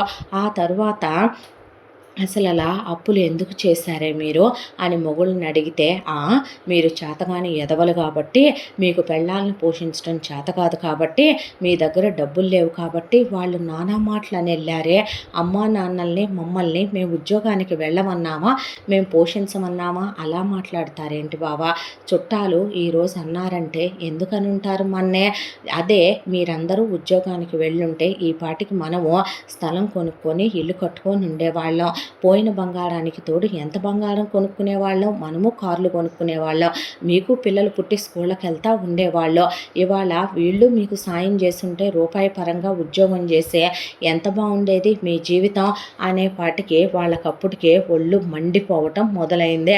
అసలు ఏమీ అర్థం కాని శంకర్రావు పార్వతి ఎందుకు కొడుకుల్ని మయూరి రెచ్చగొడుతుందో అర్థం కాని ఉపేంద్ర, నా నాడదేంటి అలా మాట్లాడుతుంది అనేపాటికి నాడదేంట్రా, మగాడైతే నారదుడు, ఆడది కాబట్టి నాడది అన్నానమ్మా అనేసరికి ఇదెందుకు అలా అంటుందే, అన్నయ్యలకి ఏంటి కళ్ళెర్రబడి కోపం వస్తుందే అనేపాటికి, అయినా బావ వాళ్ళన్న దాంట్లో తప్పు లేదా, ఆడవాళ్ళు ఇంటి పట్టున ఉండాలి కానీ అలా అప్పులకని మగాళ్ళ దగ్గరికి అలా రెడీ అయి వెళ్ళొచ్చా, వాళ్ళైనా నిప్పులేందే పొగొచ్చుద్దా ఊరికినే అనుంటారా, ఎలా కడదామని 30 రూపాయలు వడ్డీకి తెచ్చారో, ఎలా కట్టడం అంటే వాళ్ళ చేత ఎందుకన్ని మాటలు అనిపించారే అంటారు, అనంగానే ఏమైంది 4 మాటలో ఏదో ఒక కబుర్లు చెప్పాలి, కన్ను కొట్టో కాలు దొక్కో పమిటి చార్చు సిగ్గు దీదయ్యో ఎలాగోలా ఇల్లు అయితే జరుపుతున్నాంగా మూసుకొని తిని పడుండక, ఏంట్రా నోళ్ళు లేస్తున్నాయి, ఏంట్రా రెచ్చిపోతున్నారో, మీ అమ్మా నాన్నలు కాపురం చేయకుండానే మీరు పుట్టారా, ఇవాళ మమ్మల్ని రమ్మన్నారు, రేపు నీ అమ్మ పిటపట్లాడుతూ ఉందని నీ అమ్మని నీ మరదల్ని కూడా రమ్మనమంటారో వదినా అని ఉపేంద్ర అనేపాటికి ఏమంటారే అంటే, అవును తప్పేంటి, నిజమే వాళ్ళు అన్నమాట, మేము అసలు ఈ రోజు దాకా ఆలోచించలేదు, కష్టపడకుండా రూపాయి వచ్చుద్దంటే అలా ఒకడు పోషియటానికి రెడీ అంటే ఎవడో మనకి తెలియదు కదక్క, తెలిస్తే ఏం పోయిందే, ఇంటికే రమ్మనమందాము, వీళ్ళు కింద కాపులా కూర్చొని ఉంటారో రోజుకింత నీ ఇచ్చి వెళ్తారు, నెలకింతని పేమెంట్లు మాట్లాడుకుందాం అనేపాటికి ఏం మాట్లాడుకుంటారో, మీలాంటి చేతగాని ఎదవలకి మాట్లాడేంత దమ్ముందేంట్రా అనేపాటికి ఇలాగే వదిలేసి ఊరుకోండి బావా, ఇల్లు రేపొద్దున ఏ వేసే వాటికలానో తయారైపోద్ది అంది మయూరి. అనేసరికి ఒకవైపున జుట్టు పట్టుకొని ఇక్కడ పెట్టించి తీయటం వెళ్ళి నలుగురు కింద పడేసరికి ఆ అమ్మాయి మొన్న హోల్సేల్ మార్కెట్కి వెళ్ళి నేను బెల్టులు తెచ్చా కదరా, మన బెడ్రూమ్లో ఉన్న ఇటెత్తరా అమ్మ ఉప్పు అనేసరికి వెళ్ళి తీసుకొస్తే, బావా చేత్తో కొట్టద్దు బావా, ఈ తీసుకోండి, హాల్లో వద్దు బావా, గదిలోకి తీసుకెళ్ళండి బావా, బకిల్ సైడ్ అయితే బాగా తగులుద్దని విన్నాను మా నాన్న అంటుంటే నేను అనేపాటికి తుక్కు ర్యాక్ కొట్టి ఒక్కొక్కళ్ళు 4 బెల్టులు తెగిందాకా బాదారు. ఆ తర్వాత కేన్ స్టిక్కులు తెప్పించానే పేం బెత్తాలు మామయ్య గారు ట్యూషన్ కోసం అని చెప్పి తెప్పించాలే కానీ ఇప్పుడు మామయ్య గారు ట్యూషన్ ఎలాగో లేదుగా, అక్కలకు వాడుకోండి బావా అనేపాటికే ఏంటే పమిటి జారుస్తారా, కాలు జారుతారా, కన్ను గేటుతారా, బ్రోతల్ హౌసా, మేము సినిమా టికెట్లు చించుకున్నట్టు వాడు వీడు వస్తే మీ గదుల్లోకి పంపి బయట కూర్చోవాలా, మేము చేతగాని వెదవలమా, మాకు మగతనం లేదనుకుంటున్నారా, ఇప్పుడు అప్పులు ఎక్కడి నుంచి తెచ్చి కడతారే, అదేంటి బావా అలా అంటారు, రేపు పోలీసులు రావచ్చు, మనందరినీ స్టేషన్లో కూర్చోబెట్టచ్చు, చుట్టాల ముందు పోయిన పరువు రేపు స్టేషన్లో పోవచ్చు, మన పేపర్లో వేయచ్చు, ఎలా కనపడుతున్నామే మేము అనేపాటికి అమ్మో వామ్మో దేవుడో నాయనో కొట్టొద్దు తండ్రో ఎదురు మాట్లాడతారా, మమ్మల్ని ఉద్యోగాలకు వెళ్ళనివ్వరా, మా నాన్నకి జీతం ఇవ్వనివ్వరా, మీరు పద్ధతిగా పెళ్లికి ముందు ఉద్యోగాలకు వెళ్తామన్నారు, మీ అమ్మ వాళ్ళ మాటలు వింటారంటే మీరు, అసలు వాళ్ళ ఇళ్ళకి రాణిస్తారంటే మీరు, ఇలా నలుగురు కలిసి వాగ్యుద్ధాలకి దిగుతారంటే మీరు, సంసారం వీధిలోకి తెస్తారంటే మీరు, ఇలా చేసి ఒకవైపున మమ్మల్ని ఇళ్లల్లో చేతులు కాళ్ళు కట్టేసి కూర్చోబెట్టి పడకటింటి కాపురాలు కావాలా, రోజుకు మేము 10 సార్లు ఒంటి మీద చెయ్యాలా, మేము మెయిల్ ప్రాస్టిట్యూట్లు నాకు కనపడుతున్నామేంటే మీకు అని చిత్తకు కొడితే, వామ్మో మేమే కడతాం, ఎలా కడతారక్క, నువ్వెక్కడ దొరికావే మాకు శత్రువులాగా, మా పుట్టింటికి వెళ్ళి మా అమ్మ వాళ్ళని అడిగి తీసుకొచ్చి కడతామంటే పదండి అత్తయ్య పదప్పు మనం కూడా వెళ్దామంటే, ఒరే నారది ఎందుకు ఇదంతా చేస్తున్నావు నోరు మొయ్ అనేసరికి వాళ్ళకు అర్థం కాక వెనకాలే వెళ్తే, వీళ్ళ నాన్నలు డబ్బులు ఇవ్వబోతే వీళ్ళ అమ్మలు చాలే ఊరుకోండే, రేపొద్దున మనమేం పెట్టి బ్రతుకుతాం, అమ్మ మేము కూతుళ్ళమే, అయితే మీ రూపాయి మీరు జాగ్రత్త చేసుకోవాలి, మీ మొగుళ్ళని ఉద్యోగాలు పంపి మీరు ఉద్యోగాలకు వెళ్ళాలి, మీ అత్త మామూలు చెప్పిన మాట వినాలి, పెళ్ళయ్యాక మీరు ఆ ఇంటి కోడళ్ళు కానీ మాకేమవుతారు, మా మీద వచ్చి పడి బతకటానికే, మరి మాకెందుకమ్మా అన్ని మాటలు చెప్పావు, మా అత్త మీద మామ మీద చెప్పి వాళ్ళకి మమ్మల్ని శత్రువుల్ని చేసాం, మా మొగుళ్ళకి మేమంటే అసహ్యం కలిగేలా చేసి వాళ్ళు ఉద్యోగాలు మానిపించాం, చెప్పేవాడు 100 చెబుతాడు, వినేవాడికి ఉండొత్తే ఇంకిత జ్ఞానం, మీ నాన్నల్నే మేమేమైనా ఉద్యోగాలు మానిపించామా, ఏదో మా మాట వినేలా మా చెప్పు చేతల్లో ఉండేలా చేసుకున్నామే కానీ మేము 4 రూపాయలు వెనకేసుకోవాలా, మా మీద పడితే ఎట్ట అని గెంటేసేపాటికి మళ్ళీ అక్కడి నుంచి ఆ అమ్మాయి పేం బెత్తాలిస్తే కొట్టుకుంటా ఇంటి దగ్గరికి తీసుకొచ్చి పడేస్తే, వామ్మో వాయ్యో ఏ కళ్ళో కిడ్నీలో కొనేవాడున్నా బాగుండు, మీ అమ్ముతారా అక్క, అత్తయ్య మామయ్యో మీ బావలయ్యో అమ్ముతామంటే మా అమ్ముతారే, మా అమ్మ నాన్నలే అమ్ముతారే అనేపాటికి, లేదులే మాయే అమ్ముతాము, మీ ఎవరు కొనరుగా అక్క, ఆల్రెడీ కుళ్ళిపోయి కలుషితం అయిపోయినాయిగా మీ మనసుల్లాగా అనేపాటికే, ఏదో 1-4 ఇళ్లల్లో పాచి పని చేసైనా అప్పులు మేమే తీరుస్తాం, మీకు దండం పెడతాననేసరికి నెక్స్ట్ డే నుంచి పడి ఉద్యోగాలకు వెళ్దామని ఆఫీసుల చుట్టూ తిరిగారు, ఎక్కడా వీళ్ళకు ఉద్యోగాలు రావట్లేదు, దాంతో ఒకవైపున వచ్చి కూర్చుంటే రోజు తంతున్నారు మొగుళ్ళు వరుసగా ఒక 10 రౌండ్లు, దాంతో పడక సుఖం కావాలన్నారు కదే, లడ్డు కావాలా నాయన అంటే, ఎన్నాళ్ళు ఇచ్చాం కదా అందుకే చితక తంతున్నామని తన్నేసరికి అలా కూర్చుండిపోతే, నా దగ్గర ఒక ఐడియా ఉంది ఫ్రీయే ఇమ్మంటే ఇస్తా అనేపాటికి, ఏంటే అనేసరికి, పెద్దక్క నువ్వు బ్యూటీషియన్వి కూడా కదా, రెండో అక్క నువ్వు ఎంటెక్ వరకు చదివావు, నువ్వు ట్యూషన్లు బాగా చెప్పేదానివిగా మీ పుట్టింట్లో ఉండగా, పెద్దక్క నువ్వు బ్యూటీ పార్లర్ కూడా నడిపావుగా మీ పుట్టింట్లో ఉండగా, మూడో అక్క నువ్వు టైలరింగ్ చాలా బాగా చేస్తావుగా, అలా చూస్తే పింట్రెస్ట్లో మోడల్స్ అన్నీ కుట్టగలవుగా, నాలుగో అక్క నువ్వు వంట చేస్తే పళ్ళాలు నాకేస్తారంటగా, నువ్వు అంతకుముందు నీ ఫ్రెండ్స్కి నువ్వు పాట్ షేర్ కని వాటికని వీటికని చిన్న చిన్న బర్త్డే ఆర్డర్స్ అని, అలాగే వాళ్ళకి కేకులని బర్త్డేలకి యానివర్సరీలకి డబ్బులు తీసుకొని చేసి పెట్టేదాని వంటగా, అదేదో బిజినెస్ మొదలు పెట్టొచ్చుగా, పెట్టుబడి ఎక్కడదమ్మా అనేసరికి మా నాన్న ఉన్నాడుగా, మా నాన్నని రమ్మనమంటాను. మా అమ్మ, నాన్న వస్తారు, మాట్లాడుకొని తీసుకోండి అనేపాటికి వాళ్ళ నాన్న చంకలో బ్యాగ్ పెట్టుకొని సుదర్శన్ రావు, మాళవిక అక్కడికొచ్చేసరికి అబ్బే! ఇంకా ఎక్కడ పగిలింది అల్లుళ్ళు, ఇంకో రౌండు మొత్తం పగిలేలా తంతే అదేంటి పిన్ని అలా అంటావు అనేపాటికి సంసారపక్షమైన ఆడవాళ్ళకు ఉండాల్సిన లక్షణాలు మీకుంటే, మీ అమ్మా బాబులు మిమ్మల్ని పద్ధతిగా పెంచితే మీరిలా ఎందుకు తయారవుతారమ్మాయి అనేసరికి సుదర్శన్ రావు, ఎంత కావాలి, తలా ఒక 5 లక్షలు ఇచ్చేయి బాబాయ్. నేను అలాంటోడిని కాదమ్మా, తలా ఒక 1,00,000 ఇస్తా, నెలకి 10,000 రూపాయలు వడ్డీ, నా దగ్గర ధర్మ వడ్డీ 10 రూపాయలు వడ్డీయా? అవును, మీకు 6 నెలలు టైం ఇస్తా, 1,60,000 నాకు ఇవ్వాలి, ఈ డాక్యుమెంట్ల మీద సంతకాలు పెట్టండి అంటే, ఏంటిది అనేపాటికి చదువుతానమ్మాయి వినండి, నేను మనసా వాచా కర్మన నా ఇష్టపూర్వకంగా రాస్తున్న డాక్యుమెంటు ఇదే. నాకు మాళవిక పిన్ని సుదర్శనరావు బాబాయ్ ఇచ్చిన డబ్బులు ముట్టిని నేను తీసుకున్న అవి పెట్టి మేము వ్యాపారం మొదలు పెడుతున్నాం. మేము మార్కెటింగ్ చేసుకొని మా వ్యాపారాన్ని మేమే అభివృద్ధి చేసుకొని వడ్డీతో సహా వీళ్ళప్పు కట్టేసి ఆ తర్వాత వచ్చిన లాభాలన్నీ మా అత్త మామలకి ఇస్తాం. మా భర్తల్ని ఉద్యోగాలకు పంపుతాం. పడకటింటి కాపురం చెయ్యమనం. ఇక నుంచి వాళ్ళు చెప్పినట్టే మేము వింటాము. మేము వెళ్ళి ముందు వరుసగా కాపర్టీలు వేయించుకొచ్చుకుంటాము. ఆ తర్వాత మా మొగుళ్ళు ఒకసారి చెయ్యేసినా చాలని తప్ప మేము వాళ్ళ మీద నోరెత్తాం. అత్తమామల మీద పెత్తనం చెయ్యం. మొగుళ్ళనే టార్చర్లు పెట్టి నరకాలు పెట్టాం. అలా పెడితే మేమే విడాకులు ఇచ్చేస్తాం అత్తయ్య, మీరు ఆగండి అయ్యా. మేము వాళ్ళ మాట వినకపోయినా, పద్ధతిగా పనులు చెయ్యకపోయినా, మా పుట్టింటి వాళ్ళ మాటలు విన్నా మా భర్తలు మనస్ఫూర్తిగా మాకు విడాకులు ఇవ్వచ్చు. మేము వాళ్ళు చెప్పినప్పుడు తప్ప పిల్లల్ని కనం. ముందు మా కాపురాలు బాగయ్యేంత వరకు కూడా మేము అసలు నోరెత్తం, పద్ధతిగా ఉంటాం, సంసార స్త్రీలుగా ఉంటాం. ఇక నుంచి మా సంపాదన మొత్తం మా అత్తమామలకే ఇస్తాం. ఇలా కూడా డాక్యుమెంట్లు రాయించుకుంటారా? అయితే నేను డబ్బులు ఇవ్వనమ్మాయి, మీరేం చేస్తారో చేసుకోండి అనేపాటికి వద్దు వద్దు, మా అత్తయ్య మావయ్య మా గురించేగా ఆలోచిస్తారు, పెడతాం సంతకం అని పెట్టి డబ్బులు తీసుకున్నారు. తీసుకున్న తర్వాత వాళ్ళకై వాళ్ళే బిజినెస్లు మొదలుపెట్టుకున్నారు. నువ్వు ఐబ్రో షేప్ సరిగ్గా చేయలేదని, నువ్వు ఫేషియల్ సరిగ్గా చేయట్లేదని, హెయిర్ కట్ నేనోటి చెబితే నువ్వోటి చేసావని జనం చెండుకు తినటం మొదలుపెట్టారు సరళనే. ఒకవైపున మా పిల్లలకి మీ మామగారు చెప్పినట్టుగా నువ్వు ట్యూషన్ చెప్పలేకపోతున్నావని, హోంవర్క్ ఛాన్స్ అట్లేదని, మా అబ్బాయికి బెస్ట్ ర్యాంక్ రావాలని, మా అబ్బాయి టాపర్ అవ్వాలని వనితను తినేయటం మొదలుపెట్టారు జనాలు.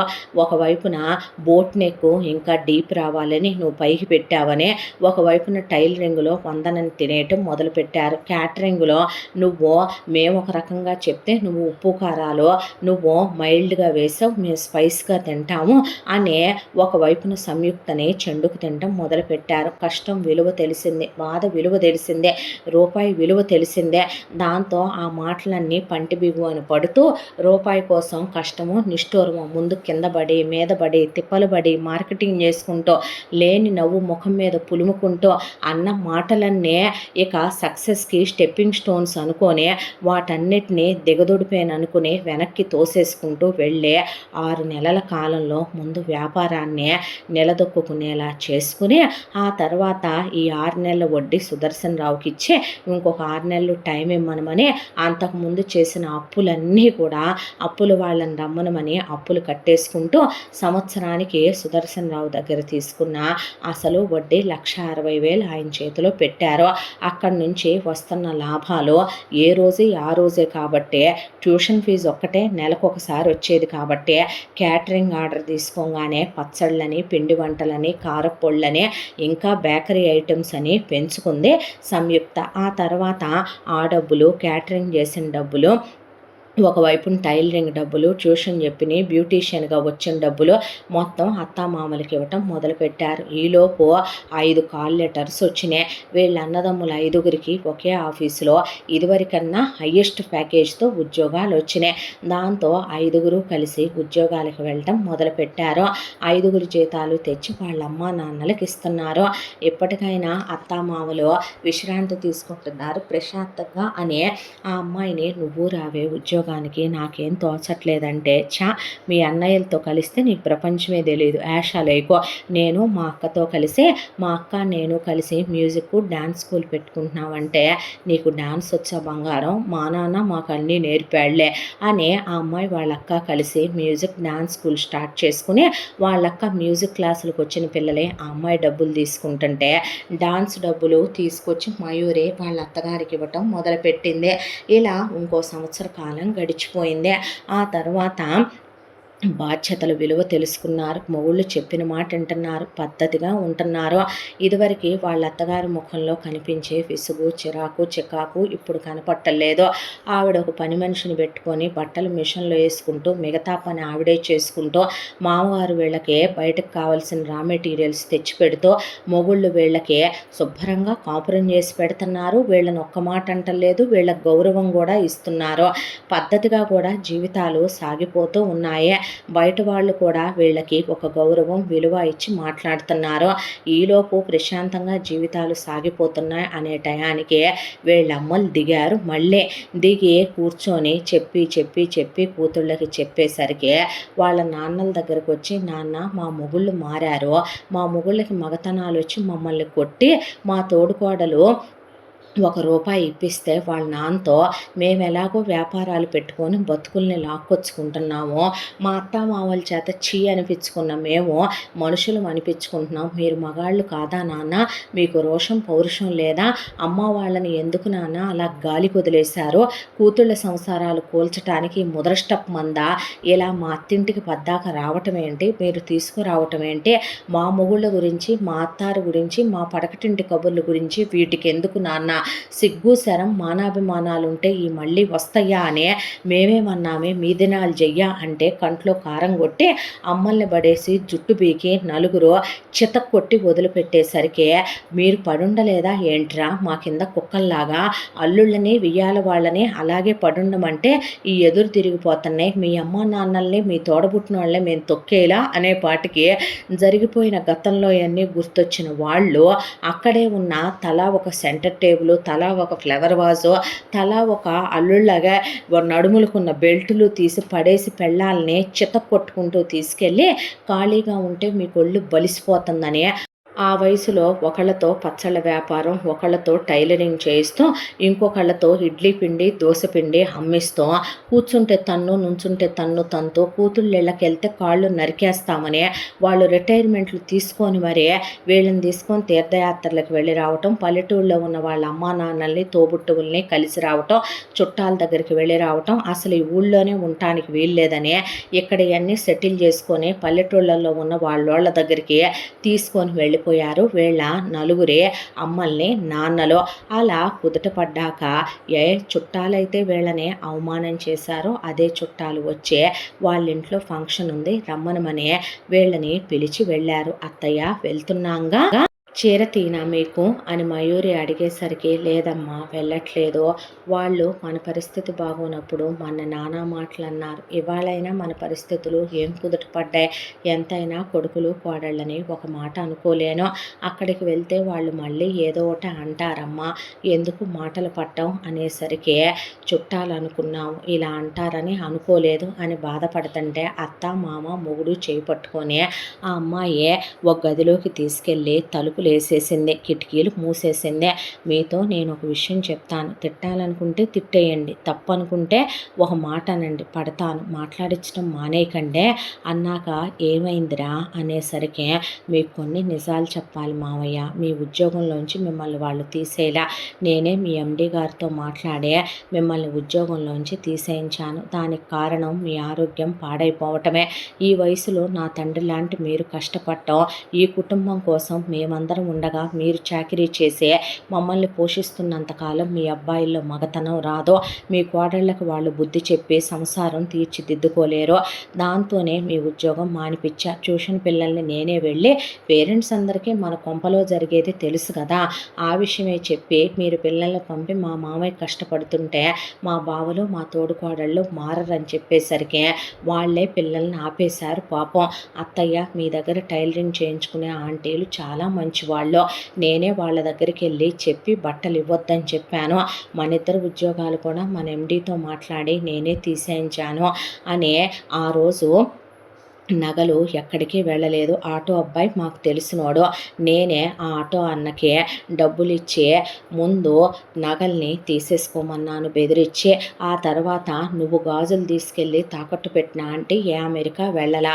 ఆ ఆంటీ ఎదరు తాళాలు వేసేసి లోపలే ఉంది. ఆ గాజులు ఇవ్వండి అత్తయ్య, నేను తీసుకొచ్చేసాను. వీళ్ళు తీసుకెళ్ళి ఇంట్లో బంగారం అంతా అమ్ముదాం అనుకున్నప్పుడు ఆ షాపుల వాళ్ళందరూ మాకు తెలుసు. నాన్నగారు మా కోసం ఒక్కో షాపులో గోల్డ్ తీసుకున్న షాపులు అయ్యే.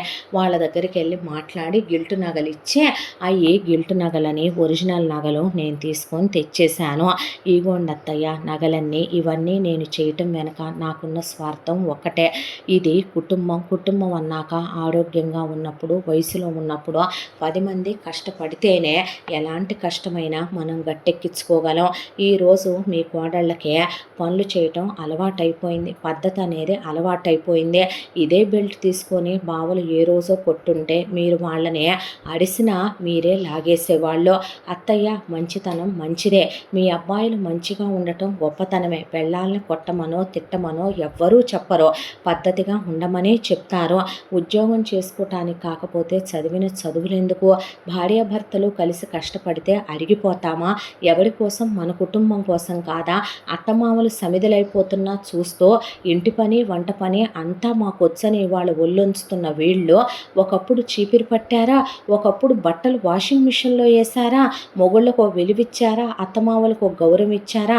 మన చుట్టాలు చెడ్డోళ్ళు కాదు. నేనే అందరికీ ఫోన్లు చేసి ఇలా వస్తున్నాము గడ్డి పెట్టమని చెప్తేనే అందరూ కలిసి వీళ్ళని ఆ రోజు నానా మాటలు అని చాలా బాధపడ్డారు.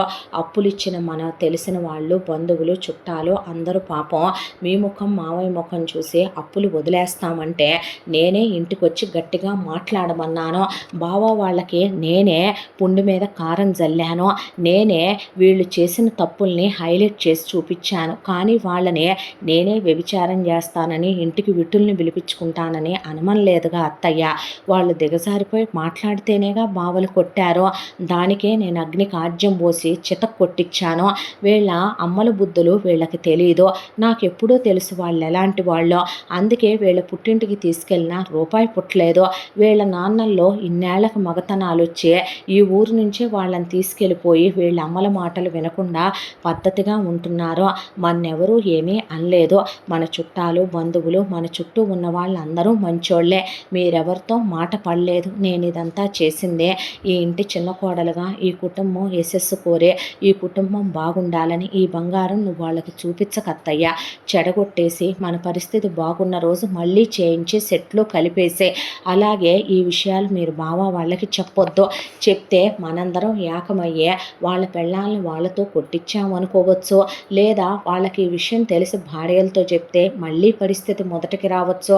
మీ కోడళ్ళు కుక్కతోక వంకర లాంటి బుద్ధున్న వాళ్ళు. వాళ్ళ నలుగురు మళ్ళీ మారిపోతే ఈసారి పరిస్థితి నా చేయి కూడా దాటిపోద్దత్తయ్యా. నేను మొయ్యలేని బరువు భారమే అయిపోద్ది. అమ్మా నాన్నలు ఏ డబ్బులు ఇవ్వలేదు. నేనే అంతకుముందు ట్యూషన్లు చెప్పిన డబ్బులు మ్యూచువల్లో ఉన్నాయి. ఉపేంద్రని అడగండి, వాటినే నాన్నని తెచ్చి వీళ్ళకి ఇమ్మనమని వీళ్ళు ఇచ్చాక ఆ డబ్బులు మళ్ళీ నేను తీసేసుకున్నాను.